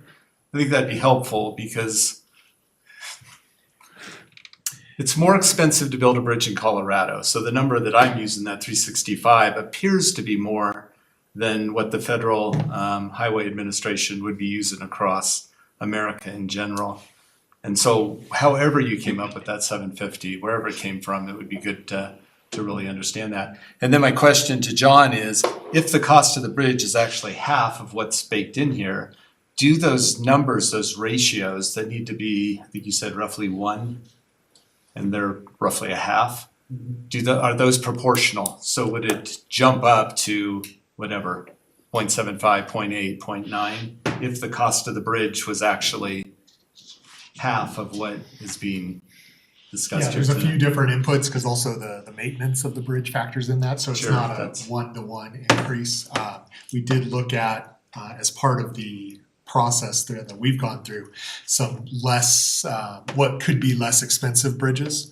And even then, you're maybe getting to one, but not really there because of the other costs, the other limitations. So even with a substantially less expensive bridge, even if it was more than half less, you're still not getting back to one. Okay, which, And I would just, one thing that I just add on the bridge item too is it also, I think, reflects the objective of minimizing that impact to the floodplain. So the longer distances you assume for columns, we're trying to have as few columns in the floodplain as possible. That also makes a bridge more expensive, so that direct kind of per square foot cost is difficult to do in different locations because each bridge is really unique just in terms of the Totally. conditions that exist. yeah, totally. Which was a perfect lead into my next question. You couldn't have set this up any better, thank you. If you flip to the next slide, by the way, those at home that are seeing me pointing, I'm pointing to the screen. It's the one with the floodplain that shows the bridge going over it. One more back. It's the one that actually shows the pink. This one? Yes. that one. 16. This year? I don't know why I can't see the slide numbers in my deck. Potential. Yeah, this that's one. it. Yep, that would work. Okay, so when I look at this, it looks like the route chosen is absolutely the longest route you could possibly take to get across the floodplain. So when I look at this, it's going diagonal across the floodplain. Could the bridge be shifted so you're more perpendicular to the floodplain? So that the bridge length goes from 840 feet to whatever, 440 feet, 500 feet. And actually the span you were talking about becomes simpler and reduces the cost more dramatically. So maybe the way to really ask that is, why did you choose that route? Yeah, I can start, Mike. I'm sure you have some Sure. thoughts too. Yep. But one of the big drivers is the intersection of County Line Road and Monroe up there. Okay. And fitting a roundabout in that location and keeping that roundabout out of the floodplain. And then also having the geometries, approach geometries and everything with that roundabout as well, being able to work properly. So Mike, I don't know if you'd add anything. in Yeah, addition I to guess that. I can say we did initially start with, I guess, sub-alternate concepts where we didn't have a roundabout, and there were like regular T-type intersections. And in that case, you would be able to be more on a north-south alignment, which would reduce that bridge length some. And I guess the other point I would like to, I guess, add to the roundabout option is, in order to have that roundabout operate effectively, you need to have a larger angle between the individual legs of the roundabout. So you couldn't have that bridge alignment be north-south because you're effectively like crowding that other leg for Monroe Street. So we had to push that out to the east, which creates that skew to the floodplain. I have other follow-up questions, Sure. but they're gonna be more detailed, because when I look at where Monroe and East County Line, Coal Creek is actually far to the east, and it looks like there's a lot of room. I'm sure there's topography questions there. I'm just trying to figure out, was the most expensive option ultimately chosen for various reasons? And are there less expensive options that could be pursued that would actually change the calculus on this? I'll mention this. I think from the objective of having County Line Road extend to Highway 7, we have this alternative, alternative A, and alternative B, which is a little bit more direct of a connection. And our goal is to, as part of the evaluation process and the benefit cost analyses, to see if the travel time savings with a direct connection to County Line Road would give us better results with a more direct connection. Right, I did the travel time thing. Yeah, so if we're moving things, shifting them from one place to another, it's affecting things on the other end as you have kind of like trade-offs essentially. So if, for example, we're coming in at a different angle to Monroe and have a different type of intersection, ultimately the stop control, the type of intersection with a potential signal, for example, other things, those start to add either travel time or they start to add costs and other things. Our goal was to try to make this work as best as possible, given the configuration of County Line Road, north-south, and what we have along that corridor. I think another factor into this too is the floodplain. So while Coal Creek is further to the east, the floodplain abuts County Line Road and Monroe for a significant portion right there. So moving that down would cause impacts into the floodplain, which would cause impacts to adjacent properties as well. So with the goal of trying to minimize impact through this evaluation process, we looked for an opportunity to say, okay, this connection point is outside of the 100-year floodplain. It's in the 500-year floodplain, but that's not as heavily regulated as the 100-year floodplain. And that way we can actually have a chance to make the connection, also create a chance for that bridge to actually start making its way to span the floodplain as well. So that was kind of some of the more direct answers. It's a lot of nuance, but once you start impacting floodplain, now you're saying, okay, I'm gonna impact it here. Now we have to chase it through this floodplain of how is it impacting all these adjacent property owners as well. Sure. This floodplain is wide. Yes. When I'm looking at what you're showing me right here. Okay, I have some other questions, but we'll let other people chime in. So I got a few questions. So as far as the right of way, you talk about a 35-foot. What are the constraints around that? I understood that there was a 60-foot easement down the County Line Road. If we carried it straight, half of it was owned by Lafayette, half of it owned by Erie. Is Lafayette easement the constraint, or? Did you find an easement? In the research that we did, we didn't find that Lafayette easement, so in the interest of being conservative in terms of the available right-of-way, we went with and utilized basically the town's easement or town's right-of-way in that location. So if, potentially there was, that easement, a similar kind of mirror image on the other side, certainly the roadway could be expanded, but expanding the roadway, expanding the Makes it more bridge money. makes it cost more money as well. Exactly. Yeah. Understood. I'm just,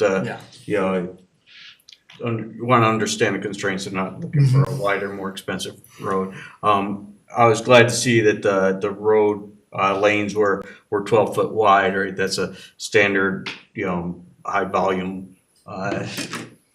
'Cause I think in the community meeting, they're only like 10 feet or something like that. So yeah, thanks for taking that feedback and rolling it into this. That's great.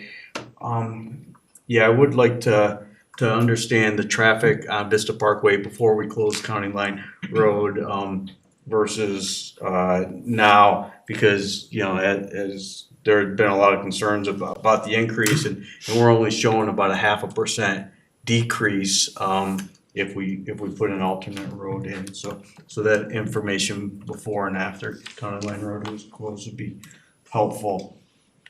Let's see. And then you show the floodplain as high impact. But you're planning on a bridge that'll minimize that, right? So what are we taking out some of that risk by the design, or trying to understand? The design concept, yes, that's presented here, tries to, with the information that we have today, minimize that risk as much as possible. As we mentioned, there'd still be a detailed modeling effort that would need to be done. And it's possible even the design concept like this could potentially have impacts to adjacent properties. We don't really know until that modeling effort occurs. And there's still also a process and review with FEMA that's required regardless of the alternatives. And just kind of, experience from other projects that even before the last couple of years in federal staffing reductions was a very lengthy process. Yeah, I can imagine all the environmental concerns. And then there's the impacts environmental and concerns things on like top that of it. are Correct. gonna keep making a challenge.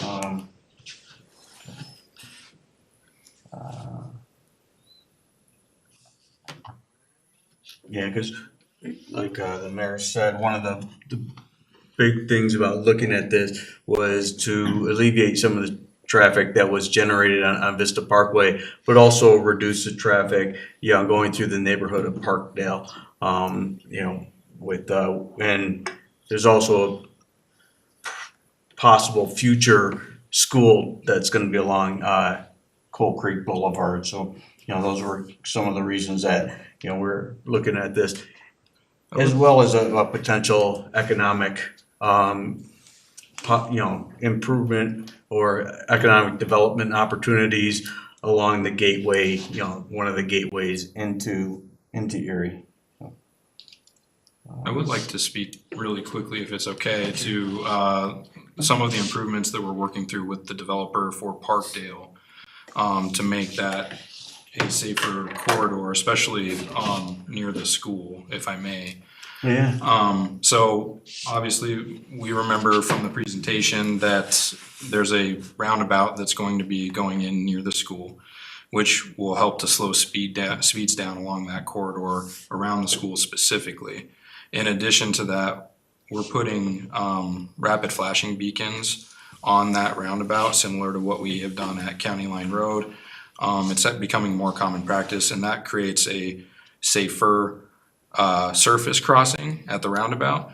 But our primary mode of safety for pedestrian and cyclist travel will be an underpass that we're working with the developer to design and construct as part of that project. So the goal would be to divert all pedestrian and bicycle traffic off of the road entirely into an underpass to cross that road. That way there's not any conflicts. The surface crossing at that point would just be in case, for whatever reason, there's a storm and the pumps break and a perfect storm of events happen where that underpass is not able to be utilized. So I do want to make sure that that we're conveying to you all that we are hearing the concerns around safety along Cold Creek Boulevard, especially near the school, and we're working with the developer to mitigate those risks. Yeah, and I appreciate all the work that's being done, and we're not suggesting anything be slowed down or changed in that by any means. So yeah, thank you. Yeah, absolutely. And about how long is alternate A, and as far as miles or Distance.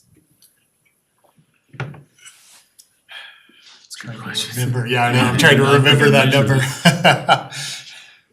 Want to say we're less than a mile overall in this distance. I think we're more in the neighborhood of about, I would estimate around 3/4 to about a mile, 3/4 of a mile to a mile. That connection. Part of this is psychological, right? If you're going south and you want to go east and you've got to go west by half mile, then go back a half mile, then it's like, I'm just gonna go Vista Parkway. Anyway, I think some people may be doing that. Yeah, I think human nature, right? I'm gonna find the quickest, shortest path, and no matter what. What is happening is that, prior to the construction on Airport Drive, I was told that people were actually taking Main Street up and cutting through those businesses and crossing an active taxiway and making their way to Airport Drive. No way. Yeah, that's still going on. Yeah. It's been an enforcement issue that we've been working But on. also for most part, people use these maps, Google or whatever. Yeah. So it's not even psychological to most people. They blindly put the maps nowadays. Yeah, if you don't live here, I can totally see the Google thing. But if you live here, If you're my husband, Google every day, everywhere.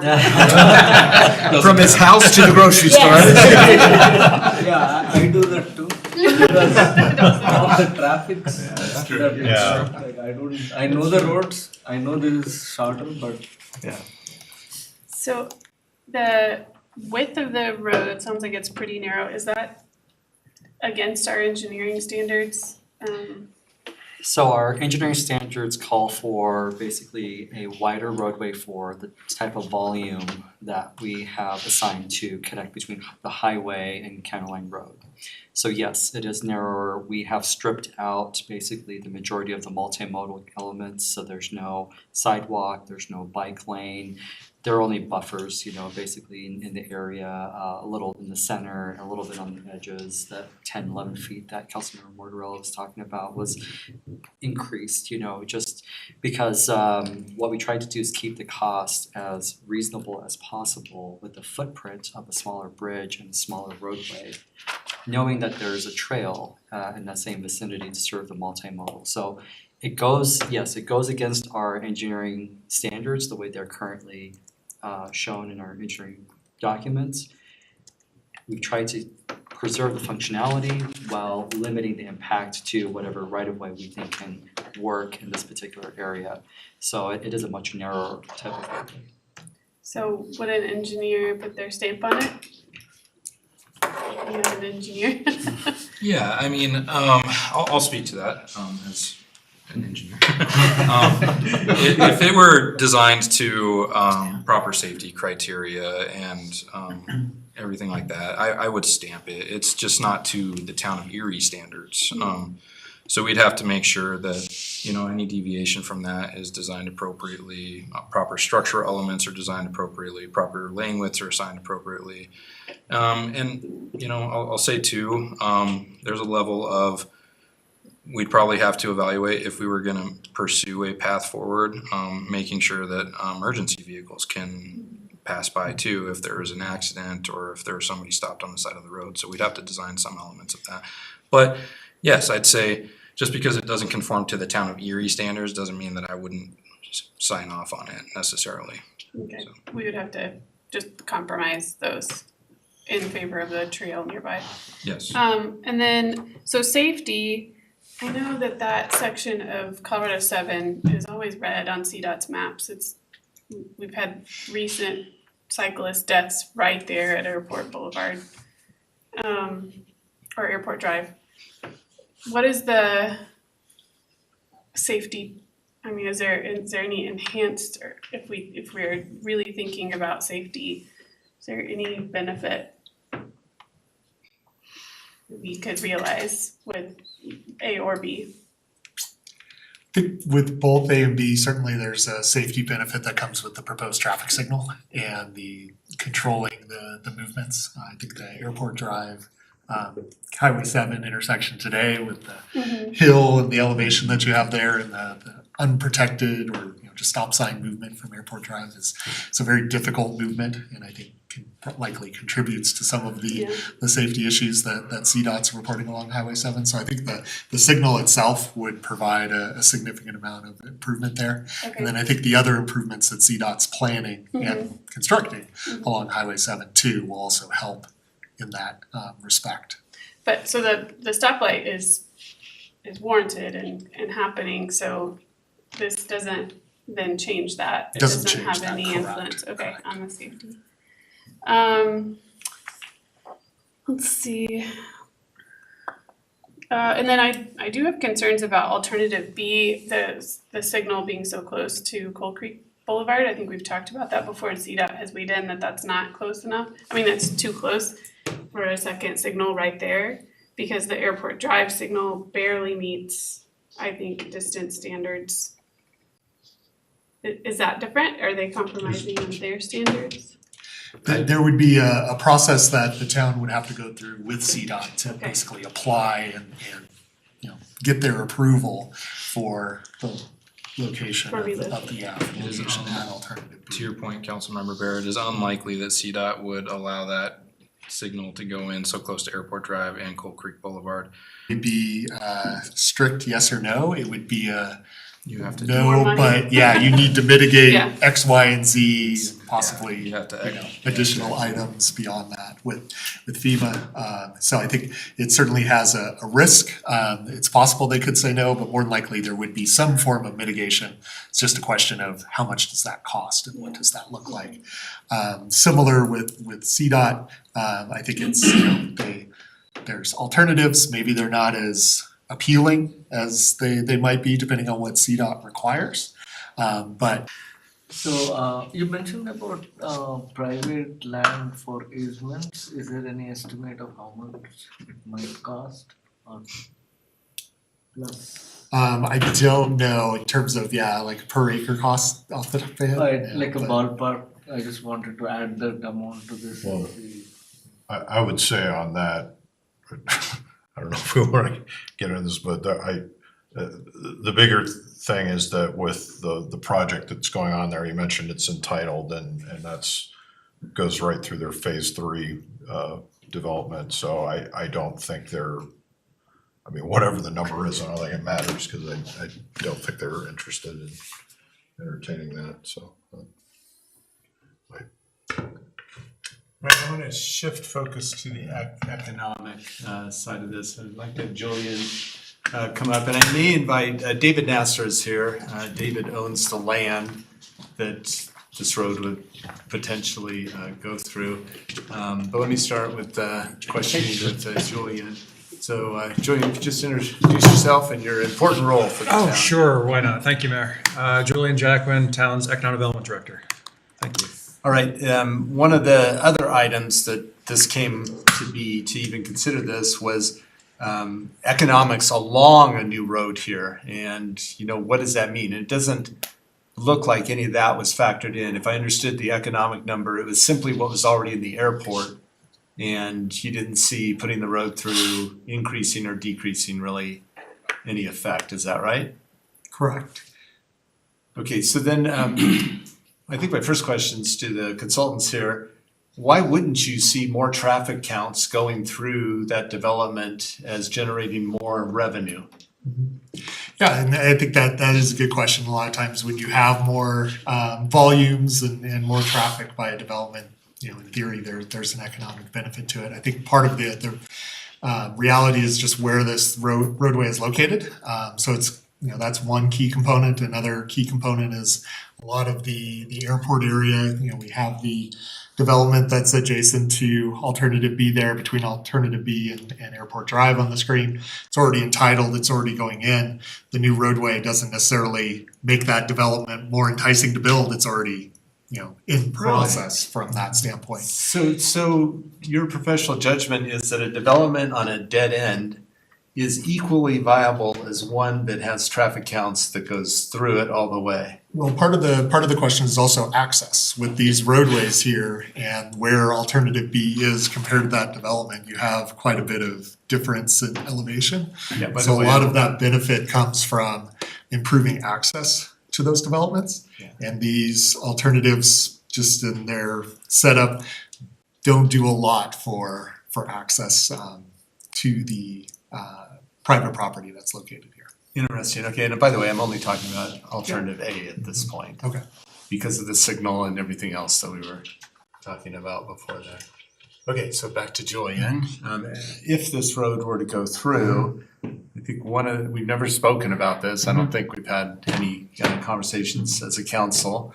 The traffic that would come up through here, is there a possibility to create another URA and create another economic zone that doesn't exist today? Or is that it's really not enough that we should care about? Yeah, sure. I'll come at it from two ways. And John, would you mind just going back to kind of the one that shows Alt A and B? It's a little bit zoomed out maybe, but yeah, that works. So to come at it the first way, as far as development potential in this area, regardless of Alt A, Alt B, or any of it, I think the two locations that have the most economic potential that were included in the benefit cost survey are in two locations. One being the terminus of Arapahoe Road at County Line, which is the 7-owned property, which we've all envisioned for the potential future roadway entrance to the airport. That's been a priority of the advisory board since it started 6 years ago. When we did the most recent airport economic development strategy document with the advisory board now almost a year and a half ago, we were looking at potential ways to generate more revenue for the airport. And that included not expansion of the airport, but expansion of uses to benefit the airport. This was one of those properties. So this is what we called the westward expansion option. And that location included retail, flex industrial space, airport-related office uses, those that would benefit from airport adjacency, but are privately owned, privately developed with real tax-based dollars benefiting the town. That was studied conceptually to just kind of quantify what the economic benefit might be of development in that location. It's not an actual development plan. There's no proposal. There's no developer. It's on privately owned land. We just wanted to look at economic potential of what development in that location might look like. The proposed north-south connector street doesn't impact that development, doesn't impact that site. It doesn't really activate or disactivate that potential of that property for development purpose. It was just conceptual, and I think one of the numbers included in the study was 350,000 square feet of commercial space at that location. It's a number that was used in a impact study, but not really anything that has real math behind it. And then the other one, I'm getting to your question quickly. The other one is what we've talked about with the Nassar project. The number that was used in the study was 322,000 square feet of commercial in their PD and their planned development. That doesn't mean it's planned development, that's just part of their zoning. And the 322,000 square feet is the total footprint of both phase 1 and phase 2 of their business park. So that's already existing, already constructed first phase of the 5 buildings that already exist, plus the new 5 buildings currently under construction. So that's already happening irrespective of the road. So long way of saying those 2 development areas and the economic output identified in the slides around what that could generate are absent really anything to do with this road. So all that aside, financial wise, if development occurs in this area, neither of these properties, none of this corridor is currently within the boundary of any kind of special financing district. There's no URA here. There is a URA on the airport property itself, and there's a URA on the what we call Sierra Vista property down on Colorado 7 closer to Bonanza. Not generating any money, no developments occurred there, so it's a URA that's been in place for 13 years with a zero balance because nothing's happened, so no money exists. That does provide an opportunity to consider a new URA along this corridor. Doesn't currently exist, so we could go through the steps we've done with Gateway Phase 1 and Town Center as of last year to look at the feasibility of a new URA plan area for some portion of the County Line Road corridor.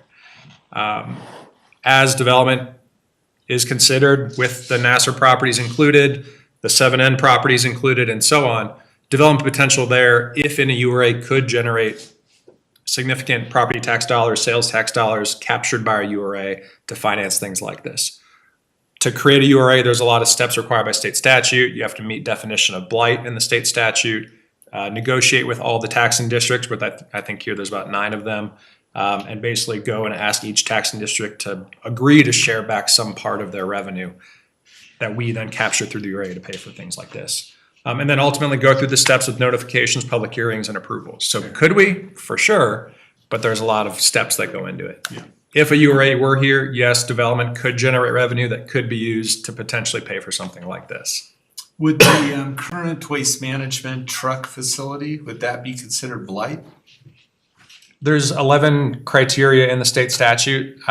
Deterioration is one of them. There's also unsanitary, unsafe conditions, defective lot layout, environmental issues. It requires hired third-party consultants that are smarter than us to run those field work condition surveys to determine based off state statute if the area as a whole meets blighted area. It doesn't help if any one parcel within the area meets the state definition. The entire area as a whole has to. So they would do their survey and figure out based off the parcels, the conditions, everything they know, would it meet? And that's up to them to help us figure out. Yeah.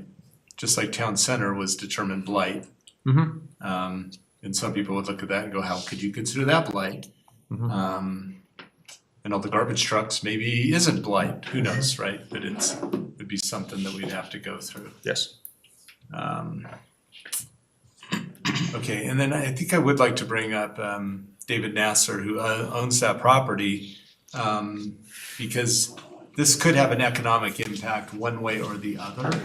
So David, would you want to come up and just talk? Yeah, I think Zach will join me too. Where do you want us? So wherever we can fit you in. Okay, sure. Hello, everybody. Quick question, just for Dave. I'm just curious, did the traffic study consider when you closed County Line, the impact on Coal Creek not opening yet? That was planned, and it was planned to be constructed in phases. Right. So yes, it did take that into account. No, I just meant the data. Like, what happened to that traffic? You closed one road, but you didn't open the other yet. Well, we still have Monroe, which is opened, which has the same amount of lanes as the previous existing County Line Road. Okay. So basically Coal Creek was open before County Line was shut? Correct. Yeah. That was Yeah. okay. Yeah. All right. So that was more curiosity, but absolutely. All right. So the real question for you is, you've got your third phase of your development that's right in this area. you know, what does this do to you either way, right? If we don't put the road through, if we don't move forward, what does that mean? And if we do put the road through, what does that mean to you? Well, for Zach's our CEO, so I'm gonna let him start, because he works in this kind of data more than I do. So you go first. I think a few things there. You know, we've been working over the past 5 or 6 years to put infrastructure in Airport Drive. If any of you guys been down there recently, a lot's going on. Airport Drive has essentially been ripped up. New water sewer infrastructure has gone in. That infrastructure was put in with the idea of serving 2 parcels, Lot 1, which is under construction now, and what we call Tract E3, which is the piece of property where that alternate A dips in all the way to Highway 7. So the impact of timing is important on us because those infrastructure dollars have gone out, and in order for us to recap that cost, E3 needs to keep on a schedule.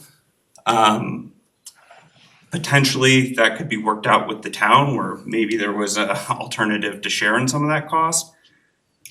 From a commercial perspective, I think it's a little different than a residential one where traffic generation is good for us. I think this could be a interesting gateway to the town that doesn't cut down Coal Creek. I think it could be a very appealing way to get into town where it has a mix of commercial uses, and I think we could see a benefit from that. Our biggest concern is timing and delay on projects. So I think that would just take a bigger discussion. If property was taken out of E3 for the road construction, because we have gone through a pre-app, some of that land has been allocated for parking and some other things. But if that could be traded in for other development parcels along that road, we would be open to it. I think there's a lot of moving pieces, and our biggest concern is we're not delayed into, you know, a 10-year process where we can't monetize this infrastructure that is being dug up and put in the ground, you know, as we speak. Yeah, so this is always the balance, right? I often look at these decisions as 100-year decisions for the town, right? Because you miss the opportunity today and it's gone forever. No different than open space, right? You miss the opportunity today and you build on it, that's gone forever. I want to focus on one thing you said, and that's the economic opportunity to you. So I just want to make sure I understood what you said. It sounds like if the road goes through, that is better for your development from an economic perspective. Am I summarizing that, or is it? Well, I think a lot of the development that you see kind of falls under a destination kind of a concept. So, you know, people would come there for a purpose, like if it's a medical facility or a surgical center or something like that. I don't think that's traffic driven, but so it's hard to define what the impacts are based on the usage. I think that's a big one. I think the gentleman mentioned about access. That's incredibly important with trucks and things of that nature. So I think that's a big unknown. What would happen if a road went right by us? How would you turn in? How would trucks operate? This is a little bit more, you know, macro. This is why I put Zach on first, because he's really good at detail. But little things that add up to big things, like, and Dave, this is just a question. But in our development agreement, we talked about the traffic trigger, and it's a little different. And I think there's so much going on that we got to all communicate like tonight, which is great. But the actual trigger is the 5th building. It's not a traffic metric. CDOT gets the final vote, but there was actually 2 phases within Lot 1. So I'm going to pause you for a second to give context. Yes. You know exactly what you're talking about. I know what you're talking about. I don't know that everybody out there that might be listening knows. So this is the 2nd phase that you're building today. That is not the land that this road potentially would go through.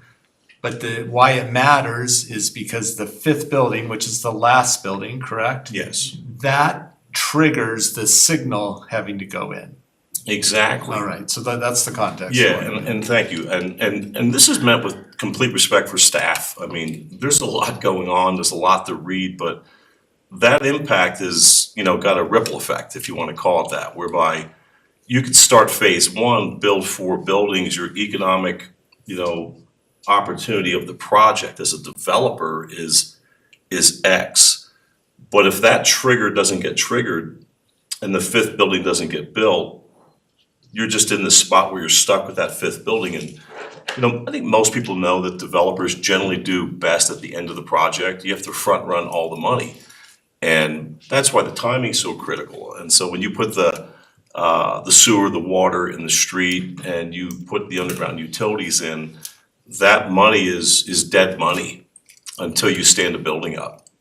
And it's that time when the money comes back. So it's a really complex, 3-dimensional chess game with how the market works, how banks work, how they underwrite your banking, and any uncertainty, anything that gets in the way of that, and certainly a last building, that all has a really difficult effect on the developer. The reason I brought up the example of the 5th building wasn't as much literal, although it's valuable, it's communication. I think if we talk about these impacts to the development side, bring it into the room like we did tonight, and I appreciate the invite, I think everybody starts to understand that it is a partnership. And I think, I've heard this tonight many times about, the developer is doing this or might do that. We are that developer. We live here. Our headquarters is here. We're not building and leaving. So we just want to kind of open the dialogue around these all relate to each other. It's not just a road. It's not just the access. It's not the traffic count. It's a big picture, and you got to kind of think of it that way. And I think when you silo the discussion into any one subject, and no one does that intentionally, it's just because it's busy and we're all thinking and there's so much to do. But it is complicated. And so once we pull the trigger on those public improvements and we spent the money, without the unlock of that second phase or tract E3, which is the land that this road potentially could go through. Yes, it just completely has, it's like a 99 arm monster. And when you move one arm, the other 98 move a little different. And you got to kind of anticipate that. And it's complicated. So that uncertainty really, gets us nervous. So my whole point is we're open-minded to anything that makes sense. We just have to make sure that it's just not siloed into a road discussion. It really has to be looked at holistically. And if we could bring that thought together, then I think it just opens up it opens up opportunities. What I've learned in business is that most problems become opportunities.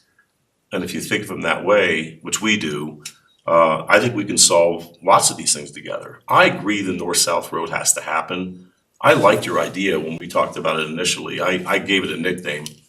It's going on the record now. We call it More Roads. So that's the inside joke. Scratch that from the record.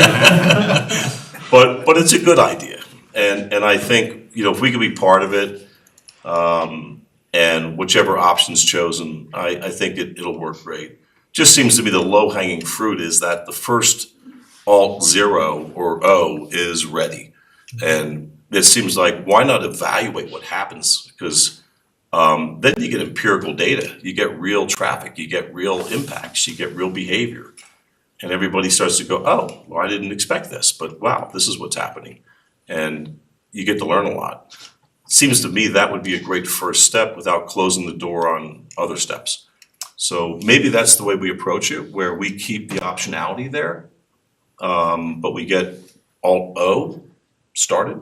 Yeah, and Alt O is going. I mean, that's going, yeah. That's how I don't think anything we've said tonight, I'm just looking around the table, it doesn't stop that from being built out and getting the curve to go, so you're not stopping. And just one last comment, and I appreciate the chance to speak. I think if, what probably should have happened is that before the public improvement of driving utilities to our site, we probably all should have made sure those entitlements were done before that happened. But that's not what we did. We ended up, civilly engineering the improvement to the site, approved it, built it, and now we're not done with the entitlement. So when this discussion comes up, we're like, oh my God, what's happening here? We just ran all these utilities to the site that may be impacted. So I feel like we just got to flip this back the way it started. Let's get this entitlement done. We did make a pre-app, like Zach said. We did present, but then, when these concepts come up, maybe I'm wrong, but it feels like the brakes were just slammed on to that process, and that cost us money. So it changes our sentiment to the project a little bit. I want to unwind that and make it positive. So I came tonight just to say a few words about that. All right, so what I'm hearing here is that I'm sorry, what is the nomenclature you're using for the third parcel, Alt D something? We call it Tract E3, which is what's currently. Track E3. Yeah. So, and there's just a pre-app on that. I'm looking at Sarah over here. So you guys haven't actually filed an app on it at this point, is that correct? We would have, but, the process, got, maybe called into question is the way to say it. So it seems to me, let me try to throw something out and we'll see if we have general support. If we don't, we don't. We'll try something else. It seems to me that this road connection is not gonna go through unless we get that 0.45 ratio up to one-ish. And so there's been some ideas thrown out, right, on, well, what numbers did you use to actually create that 0.45? And they seem extraordinarily high. So I certainly want to see that data before we just scrap this to make sure it's real in the context of this. But I think we also move forward with the app on this property, understanding that there may be a road there or there may not, and then we can look to Sarah and team to help us understand what the trade-offs are there, right? Could you possibly develop that third track so you can recoup your sunk costs, but the road could still go through in the future at some point? Or is that ridiculous because of other costs and it doesn't work? I don't know, but that's the kind of stuff that I would want staff to weigh in on. And then if the alternatives to try to make this go just are simply the numbers will never work, then I think we also have to ask the question that came out clearly in the survey, and that was the traffic growth and infrastructure are the top concerns of our residents, and they're repeatedly identified as traffic congestion, road conditions, and overdevelopment as urgent challenges. So I don't want to just ignore what came out of the survey and not do anything, right? And so that's why I don't want to quite give this up yet until we've explored all options to see if it's economically feasible. And I like, I might add one thing just to keep in mind, long-term planning is, Yeah, even if tomorrow you decided you wanna build this, yeah. you gotta fit it into CIF. Well, and So that's. there's how much, what are you yeah. gonna not do, there's Totally. ripple effects, so just the budgetary, to Mr. Nasser's point on delay, So we can build a town for 90,000 people and ignore the traffic concerns, the small town feeling, because it's hard. No, I'm not saying Because that. we have to do Right, prioritization, I'm just because we saying, have to cause do there's trade-offs. prioritization, you're gonna have Right. to trade off what you want. The easy thing to do at this very moment is just to say, all right, forget it, we're not gonna do it, we're gonna live with the traffic, we're gonna live with whatever, and that may be where we end up. Until we totally understand the true costs, I don't wanna say no at this moment, So but I we- will if the majority do. So we think you got some really smart people on staff. And listen, we love big ideas, we love more ideas because people do better collaborating. That's our company culture, we're a family business, but we collaborate. I'm all open to talking about Tract E3, we did that once with the pre-app.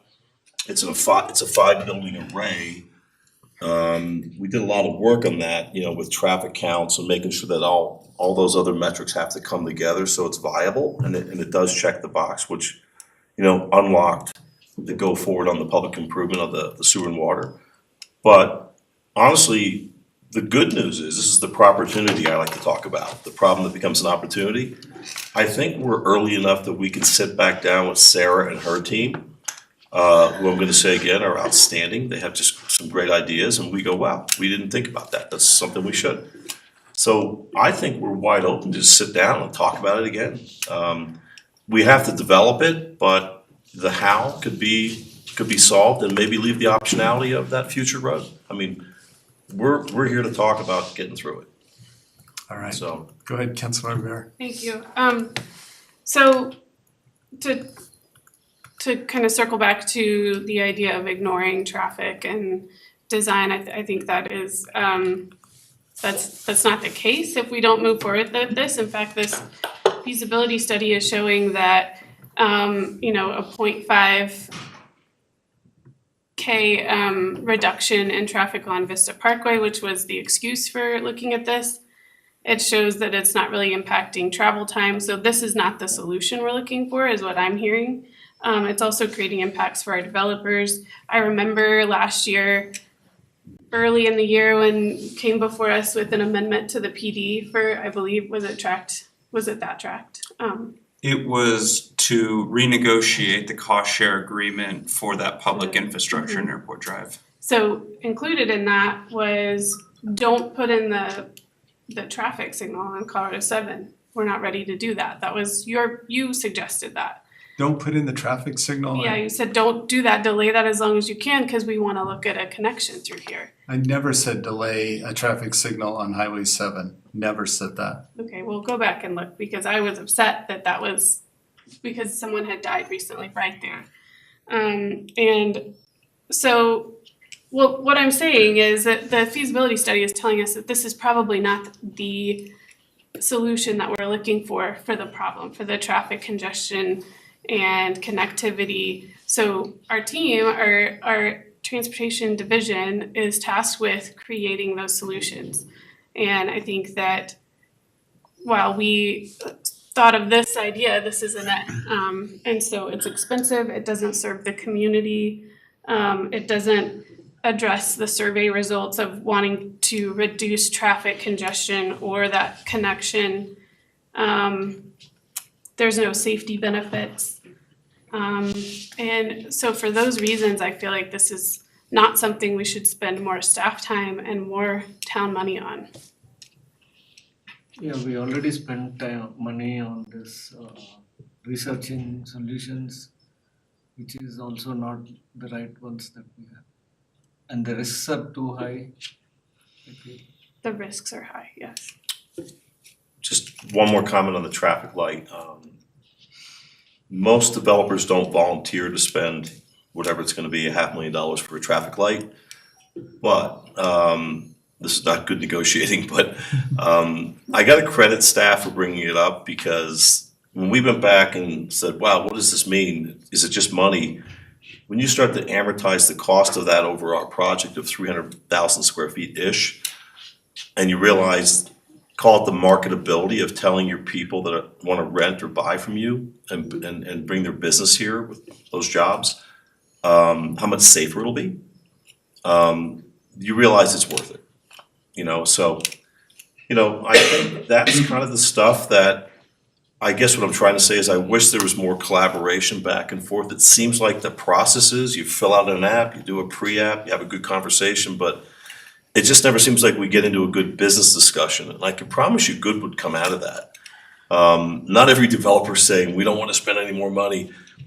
Good developers believe that spending money makes money because your project's viable to the people that are going to buy those buildings or units. And having a safety factor of getting into the project with the traffic light is a pretty good sales tool too.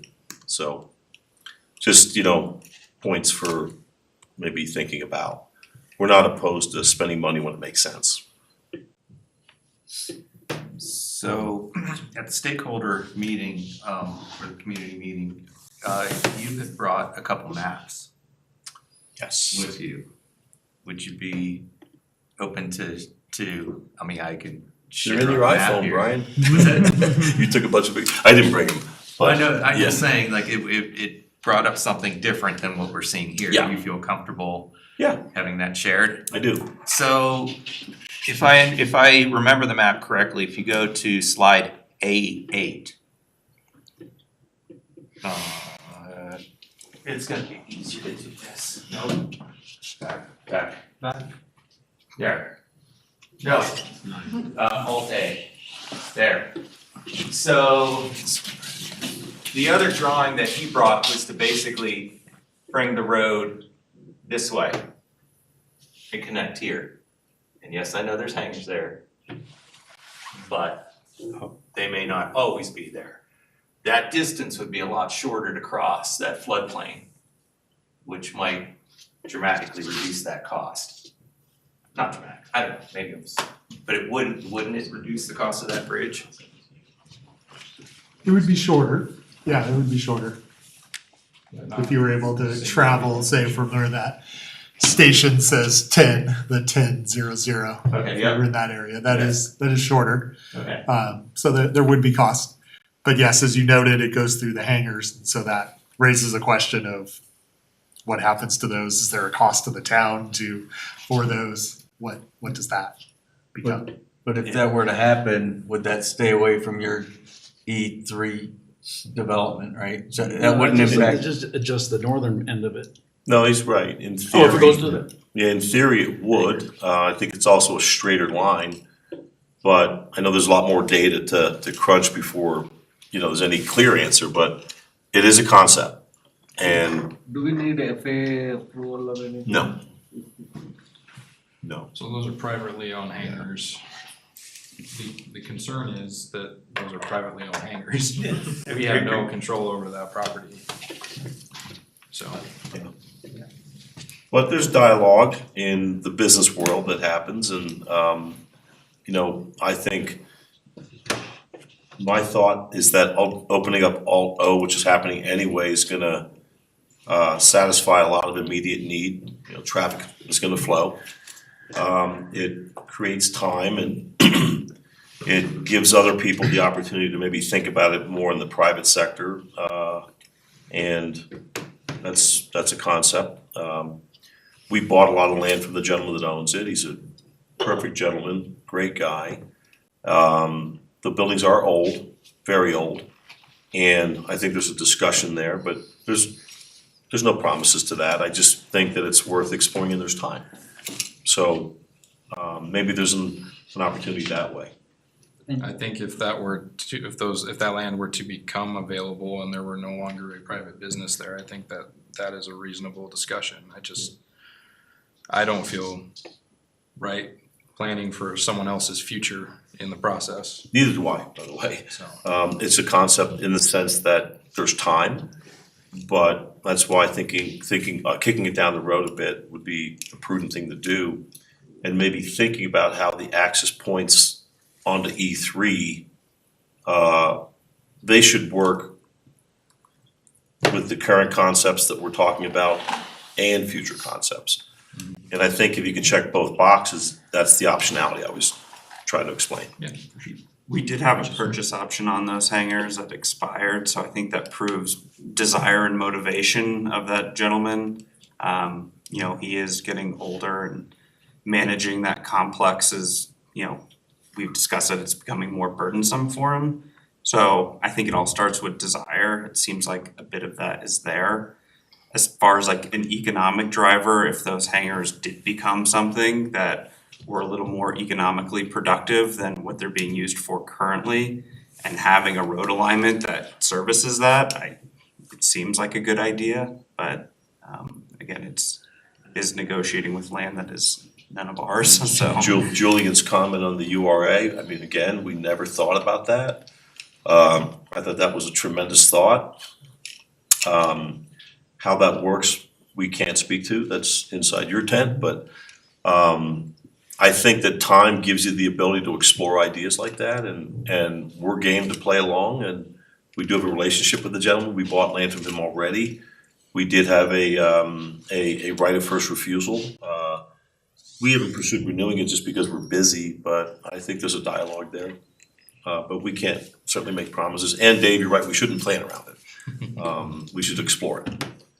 Maybe I can add something real quick. Sorry, can I, Okay. just, yeah, sorry, we've been talking about, this kind of from an idea of traffic and, traffic mitigation, but, I want to ask you guys while you're here because, this is a major employment center for the town, and so I've kind of looked at this a little bit differently in that, you know, right now, to get in there, we've got one ingress egress to get out of there off Highway 7. We're gonna have some improvements there and thank you for all the work that you've done out there and but having I guess the potential for having a north entrance into that area, is that helpful for you guys from a business perspective? If there's you know, people potentially, and I know a few that work in that area that live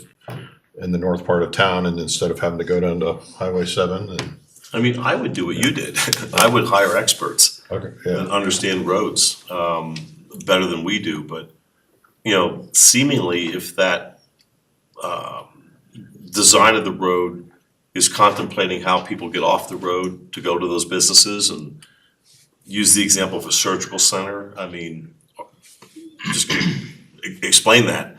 One idea I have with that ridge view, which is amazing, on top of that ridge, and you know, if I was gonna get my meniscus work on and I was gonna sit in the back patio and stare at the mountains, that wouldn't be a bad way to heal. How do you get off the road to go to that surgical center? I just think that has to be answered. Okay. To bring that thought together, but if that can be answered well, then I think, yes, it's an absolute benefit.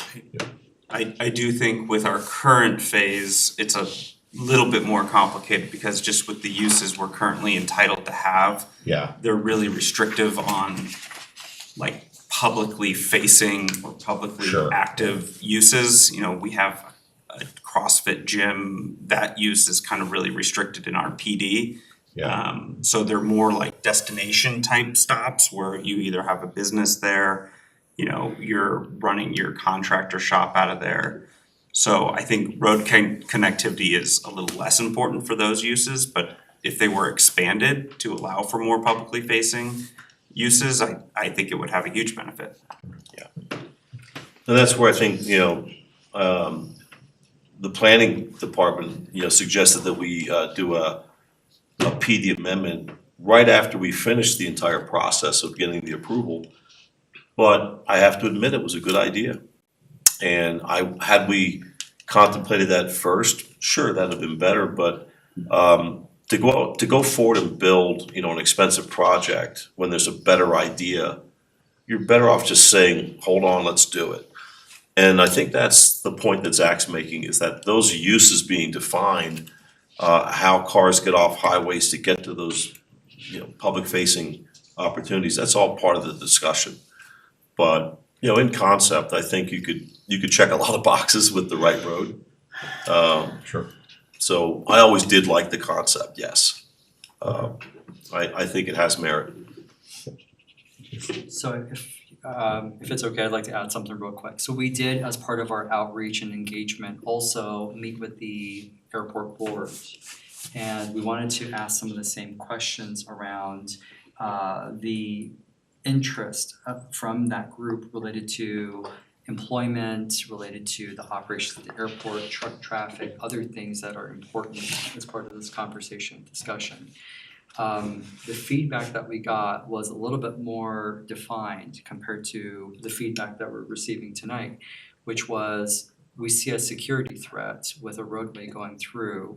And part of our process was to make sure that we're not impacting any private property or buildings, and B, that we would also consider the feedback that we're getting as part of the stakeholder group that's meeting with us either in the community meetings or through the board themselves. So we have brought forward basically what alternative wouldn't have as much impact to private property owners, that would actually work through the available right of way and has the smallest amount of footprint for cost perspectives. Now, if we're talking about development and other alternatives and options, typically what we do is we do allow developers to propose options to us with their development related to their trip generation. And there's a whole nother process for that. That's a traffic impact analysis, that's a development project, that's not a, I'll say, town-led, roadway capital improvement. That's more related to basically what's on site. And we evaluate that a little bit differently, given that there's private property involved, there are dedications involved, there's other kinds of trip generation, and a lot of the regulations associated with like traffic signals from CDOT and all that jazz is the same process no matter which one you look at. We would have to do it just as much as a developer would have to do it. So I just want to put that out there because I think it's important to know that we intentionally tried not to eye someone's property and look at alternatives that would impact any buildings, have any adverse impact. And then we tried to also be sensitive towards what we heard from the public and from the airport board about security and all that kind of issues. And then just one more thing related to the traffic and the feedback that we've heard from the public and how we're approaching the greater growth. Because I do believe it's important to hear what our constituents are saying, how they feel about traffic in their neighborhoods, how the growth of the town is managed from a demand perspective. We actually have created a digital twin of our roadway network. And that allows us to modify and model what a roadway connection here and there would do. When we get proposals, we put that into our operational model. What we found from our analyses is that Highway 7 is really where the impact is for investments. If we're really seeking to have a positive impact for commuters, for those that are trying to get around, the highway has a lot more compared to local roads that serve within like the neighborhood areas. This kind of goes back to how we evaluate our network and how we want to balance that. Connectivity is obviously part of the process. It's important to have those connections. Access is a major issue with our developer community. We manage that as part of this process. But there's a reason why the old County Line Road is diagonal to the Coal Creek over there. It never crossed, and it's more cost effective where it's at in that alignment. So I just want to put that out there because I do think it's important to note that we are listening to the growth related, traffic related issues. There are plans for improvements obviously to help with those. But it's kind of like a balloon. You squeeze one side, the other side kind of pops up, and then you squeeze the other side. And so the question is, where do you want to see that impact? It's a trade-off. I just have one last thing. The low-hanging fruit, in my humble opinion, is that the hangars on the airport, I sat through the Airport Economic Development Committee presentation maybe 4 weeks ago. And that's a great team working on great ideas. But what I did not hear is as deep a conversation on the hangars on the airport, which I think is an immediate economic unlock for the town. Zach and I have been flying our whole lives. We know airplanes. We understand that environment. Dave, I gotta stop you on this because we also have rules we have to follow on the topics we talk about. Sorry, I don't know. If we start to go too far off the road, which is really Fair. the topic tonight, we'll have another opportunity though to. Fair. And I think all 7 of us have a desire to get more hangers and all that, just for the public record, to help with that. I mean, I still see this option as an opportunity. You know, it does show we reduced the traffic through Parkdale by almost 50%. That improves the safety. We can keep the trucks out of that neighborhood. You know, they're going by that school by getting them to go down this road as well. So I do see this as a potential safety improvement for that neighborhood. Also, you know, reducing the having the traffic as well. And that's the other reason why I wanna see the numbers of Vista Parkway before and after County Line Road, because, you know, whether it increased 20, 30, or 40% on Vista Parkway, seeing it only drop by 0.5%, I wanna dig through that and understand that, you know, much better. Miguel did pull those up while we've been Oh, great. talking, by the way. So 2015, prior to County Line, well before County Line Road closed, was at 5,500 ADT. We saw a little dip with COVID, and then 2023, after Coal Creek Boulevard opened, it was at 6,500 ADT, so 1,000 ADT. So 15%. Yeah. Increase, roughly, And what's the capacity design? 18,000? Yeah, something like Whatever. that. So well within the limits. Hold it, 18, oh, right. Wow, you could triple the traffic on Vista Parkway? Yeah. It's the road diet. It's not necessarily the goal we're shooting for. Could I forward my email address? Theoretically. What do we expect the traffic count to go up on Vista Parkway with the addition of Red Tail Ranch and those hundreds of homes? I don't know that right offhand, but You don't just carry those numbers around your head. I used to be able to retain a lot more information. Now it's just so much coming in and out. What happened to your hair too? Yeah, well, that was gone before. Now it's just starting to turn gray, so it's all good. But, you know, I don't wanna impact any of the projects that are going on, you know, currently. Those need to move forward but it sounds like, you know, thanks to everybody's input and everybody's help, tonight, that, you know, for future, there's still future opportunities. There's a lot of more work to be done, a lot more collaboration. There's other, property owners involved, that we would need to, you know, talk to and work with and bring to the table. So, but, like I say, I still see this as a very good opportunity going forward, with the caveat that we don't impact anything that's going on now.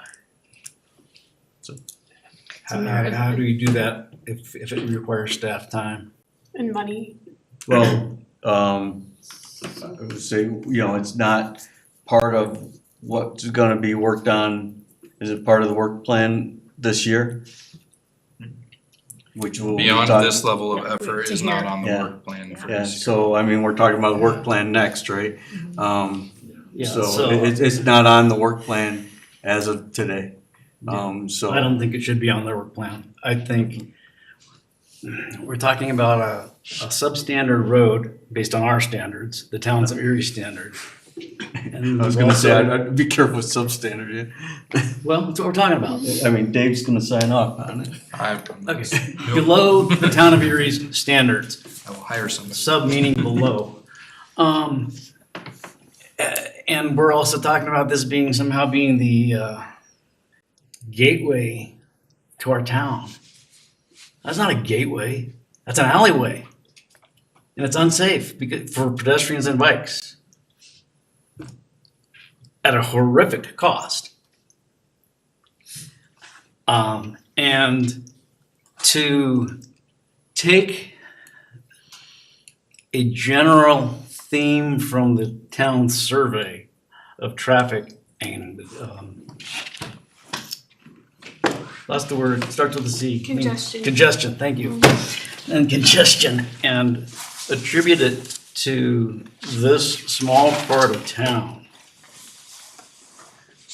When north-south access was absolutely not guidance from our survey. There was talk about the major connection points of 287 and I-25 and Highway 7, but not getting to Highway 7. It's once you're there, that's the problem. This is a solution to nothing. I think this should be stopped right now. And I think we're leading on one of our developers and residents with the idea of, well, something to do with Eat Tract E, we might work something out. This is gonna be years and years and years in the works. Just getting approvals through all the things. I think it would be a travesty to spend any more time on it. So I'll shut up.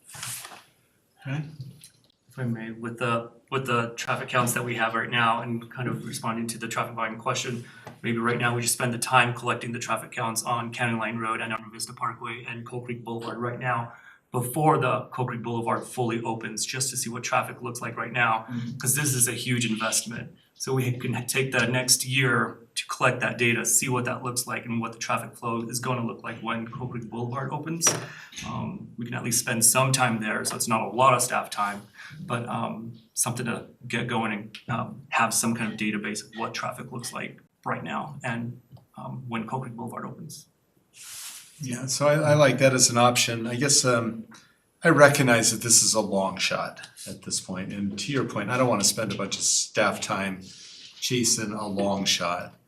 On the flip side of that, it's what are the small things we can do to at least get a bit more information. I like the traffic counts. I really want to understand the costs, why the costs are double what it appears they should be, right?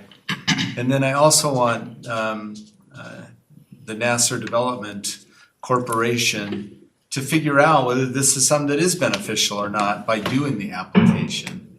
And that doesn't take any more staff time than it would take anyway to go through the process. But it doesn't shut the door on this. It leaves it just cracked open a little bit in case the traffic counts, there is economic value that we can't articulate tonight, that there is a less expensive way to do this, especially if a deal could be struck to get through the private land that was avoided in this analysis in the first place. I don't agree that this wouldn't fix a problem. I mean, I go back and I've got it up in front of me right now. Traffic growth and infrastructure are top concerns. Residents repeatedly identified traffic congestion, road conditions, and overdevelopment as urgent challenges. Intersections like Arapahoe Road, Highway 7, County Line Road were frequently mentioned as problematic. And so would it solve all the problems? No, and I'm certainly supportive of the Sheridan north-south connector. So also that feedback could have So hold on, let me just finish my thought. I'm not supportive of the Bonanza Drive. I've lived that life once before. I have no desire to live that life again. So really, we gotta find these ways to get the north-south, and Sheraton, I think, would do a big jump as well, especially as growth happens to the east and has to find a way down. I'm gonna say one last thing and appreciate all the thoughts. We have to move forward with our projects. Sure. We wanna be team players with the concept, but I've gotta put it in concept category and optionality, and yes, we'll listen, but our money's out. Our projects are deployed. We have to stand buildings up, otherwise we just bought some expensive water and sewer lines that we don't get the utilize, so that doesn't make any sense, so. Yeah, Timing is critical to us. Yeah, totally, and that's why I think having you work with staff to figure out what works for your development and then help us understand that, I think that's an important piece of this. Sure. We're all in for that.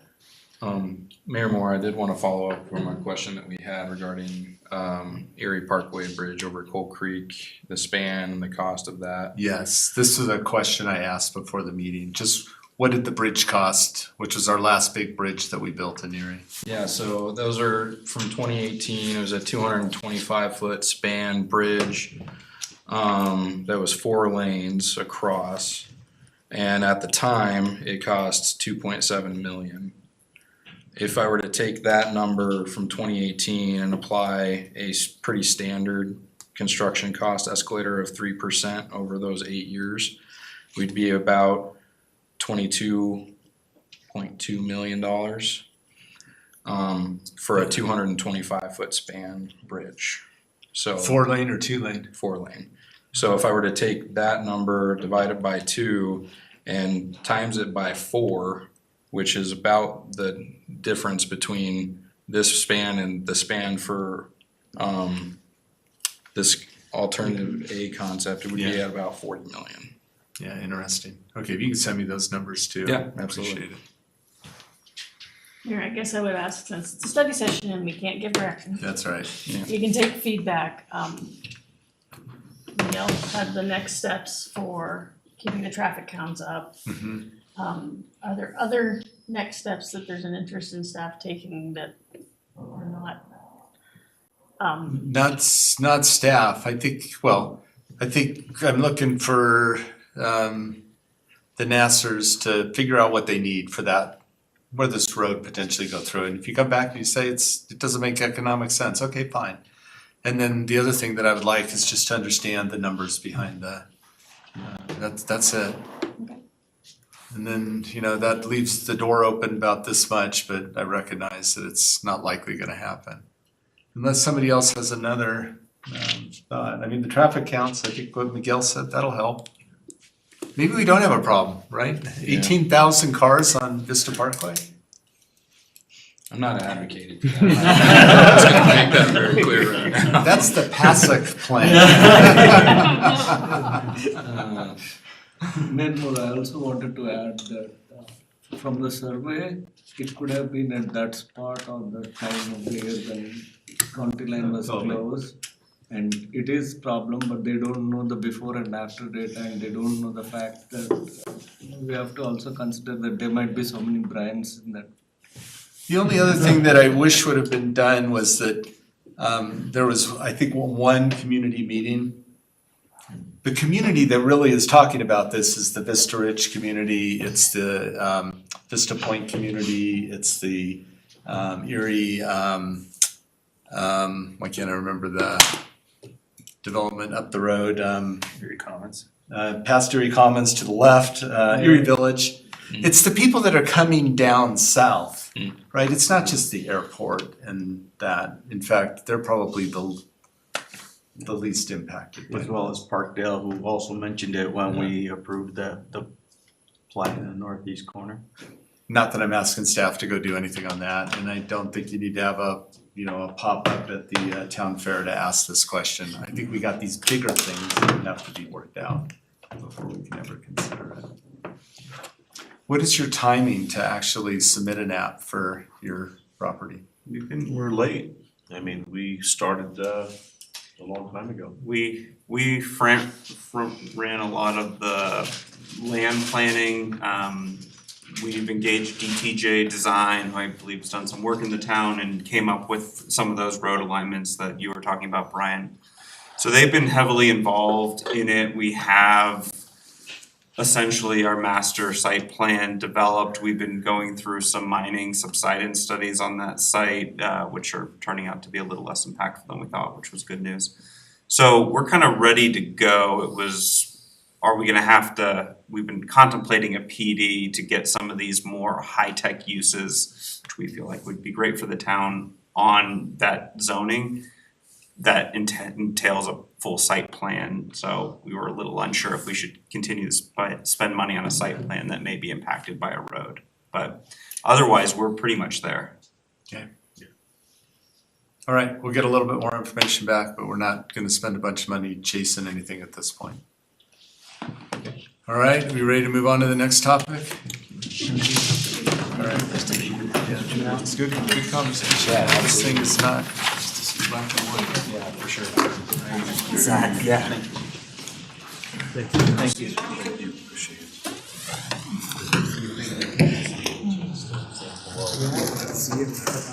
John, thank you. Yeah, thanks a lot for coming out. Thanks for appreciate it. Taking a break. Yeah, no, thanks a lot. Yeah, I'm just gonna share maybe more Oh, things for okay, the. all Did you say we're taking a break? Well, we're Thanks for gonna the do it invite. tonight. Hey, you bet, We man. appreciate it, it was Yeah. very helpful. All right, thanks. Okay, we can make it a really Appreciate short it. See you soon. I went through and I have a couple of questions, but there was nothing on there was. Yeah, I know. Yeah. Let us know if you want to schedule. It's expensive, if it's. Right. But just this So if is- that falls apart too, then It's it's just in general. Oh, we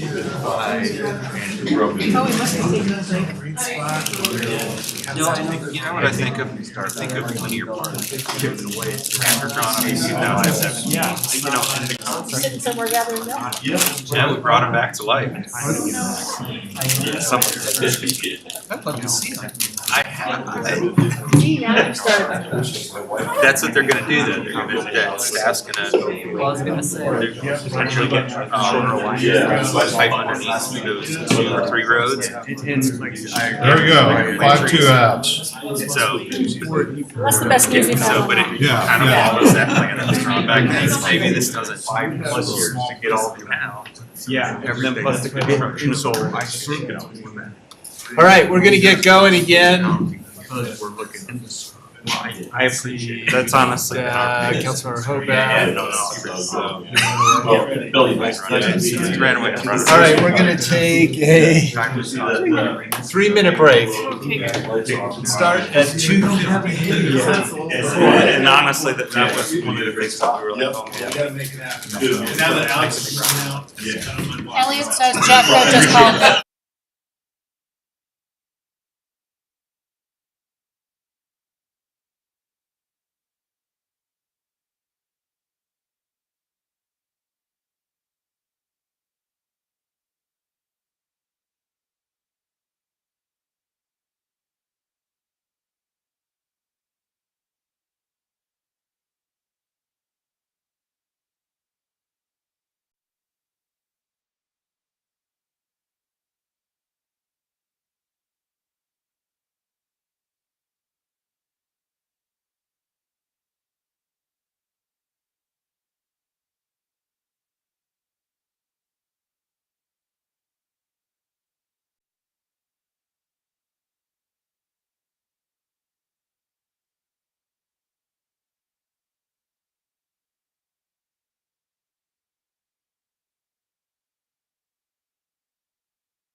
start the conversation. So I think you guys remember earlier in the year when we had some staff changes. And we have some vacancies at the moment. And part of that conversation is we came back to you and said there's some items on the work plan we don't think we can get to given fewer staff members and some things we also needed to add based on drought. Some things that came up we weren't anticipating. So we said we'd bring back to you a revised work plan to look at. I'm happy to say that Gabby made it readable. So we now have a work plan that's not a spreadsheet. Hopefully this is a more user-friendly version than what we had previously. It's also interactive. It has a little ability to see the current status on a few things. We have things to see, so you can click on it and learn about each of the work plan items. So it is not up there yet because it has not been approved by you yet. Right, okay. It is, a link to it is in your packet, and then it will be on the website, assuming you approve it. What was the question? Is it on the website? Got it. So I think you also have, you have a list of the items that, were gonna be moved to 2027. You have a list of the items that have been completed and a few items that were added.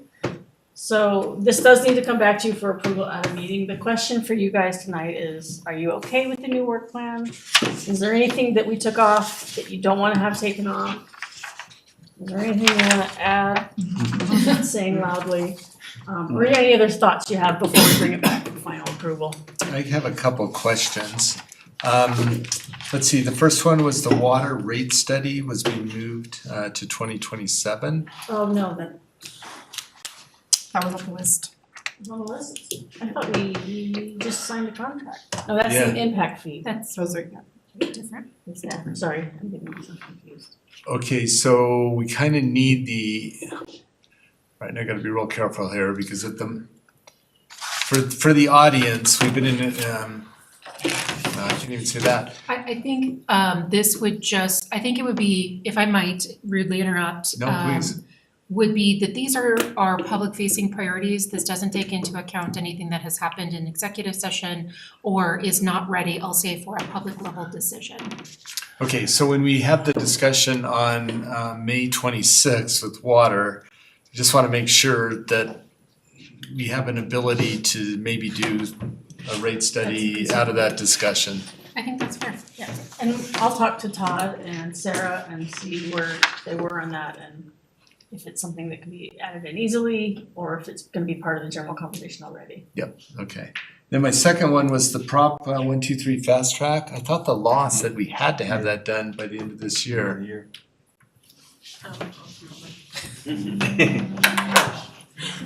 That's answering in my head. Yes, we would need to have that done by the end of the year if we commit again to the next 3-year cycle. And however, there's no impact to us if we don't commit, number one. Number two, there's also an opportunity the following year to commit to a 2-year cycle. So it's not dire for us to complete it. We are coming to the council and planning commission to have a conversation about that, among other things, on the 2nd of June. That's why I'm So we can asking this. determine from there, just, is it a priority for the town to do that or not? Yeah. Well, and a lot has changed with the state budget, with them cutting funds out of 123 and So then. this was a big discussion at CML because I'm sure Mayor Moore, you remember when we used to balance the budget from the education fund, or they borrow against education funds. So essentially from what I'm hearing is the state's now doing that with Prop 123 what are we, $1 billion shortfall or what, so, yeah. That's this year and another $1 billion, I think, next year. Yeah. Yeah. So. Creative accounting. So even if we pushed it forward, it may not make a hill of beans a difference because if there's no money, there's no money. At this point, there is some money, but it's, I think they've cut it to half or something like that. I think I read 130 million was taken out of it and it's 190 million. So been cut back. significantly, but it also said though that if you want any chance of getting any money in 2027, you have to have this done by the end of the year, I thought. Yes, we would. I'm not overly concerned. I don't think it's a very complicated change for us to do. It would affect some of our applications, but not all will go through that. So it's really just for all of you to let us know what your priority is, and we'll get it done. So this one, I guess I don't want to hard pull off this year until we have the conversation with the planning commission. Is that okay? Yeah, we can do that. All right, and then the last one in that section was the street renaming. I get all the other streets, but the Erie Parkway one, this is that small section that's in the county from, it's Isabel right now, taking it out. I think I was told that was already in with the county. I believe the application is in. I think David has left. He has the most current information. Let me find out where that is for you. All right, and I'm okay letting the other ones go, but I'd really like to get the sign Erie Parkway across 287. Can I bring this up now, because she did talk about it. One was the talk of renaming something for Mayor Van Loan in the rec center, and I think Patrick was working on that, but I don't know if that. I think the road, so I'll talk to you offline. Okay, But yeah, I yeah. think the road was off the table, so we're not talking about the road. The road was But up, there- yeah, But but there it were was- other things, and I can give you an update on Okay. that.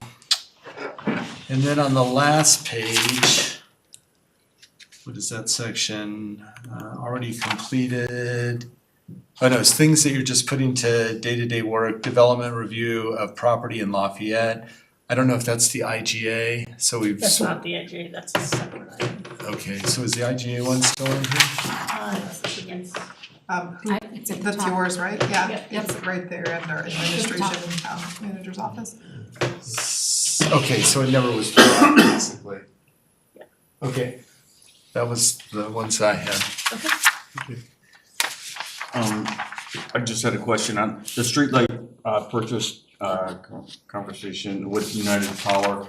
So we've already done that with Excel for much of the time, right? Yes. Okay, and, It's just, the next step would be the other providers. okay, thanks. It took years. It was very involved. Complicated. Yeah, so I'm fine with it, but. So what is the development review of property in Lafayette? What is that referring to?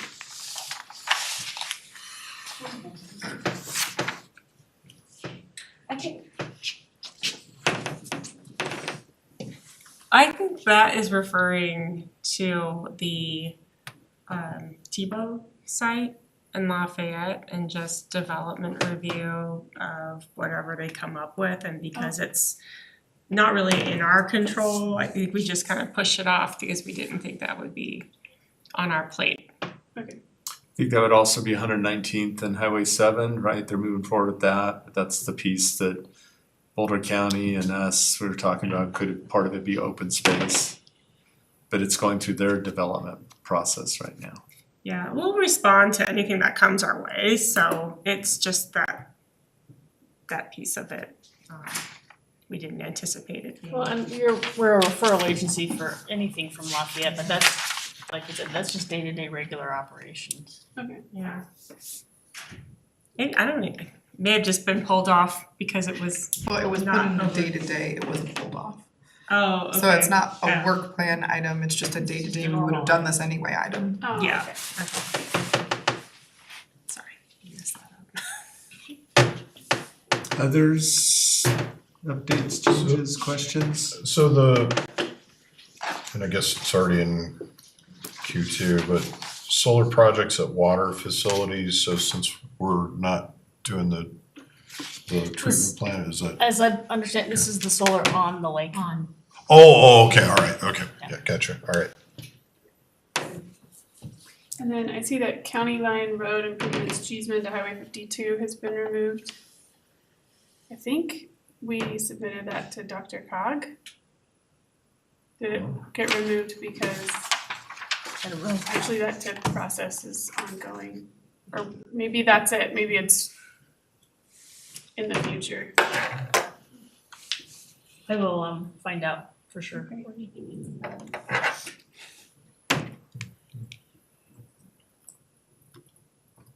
I'm glad to see the SERPA refresh is pushed out because we've never had an IT kind of study session, and maybe in 2027 we can do that.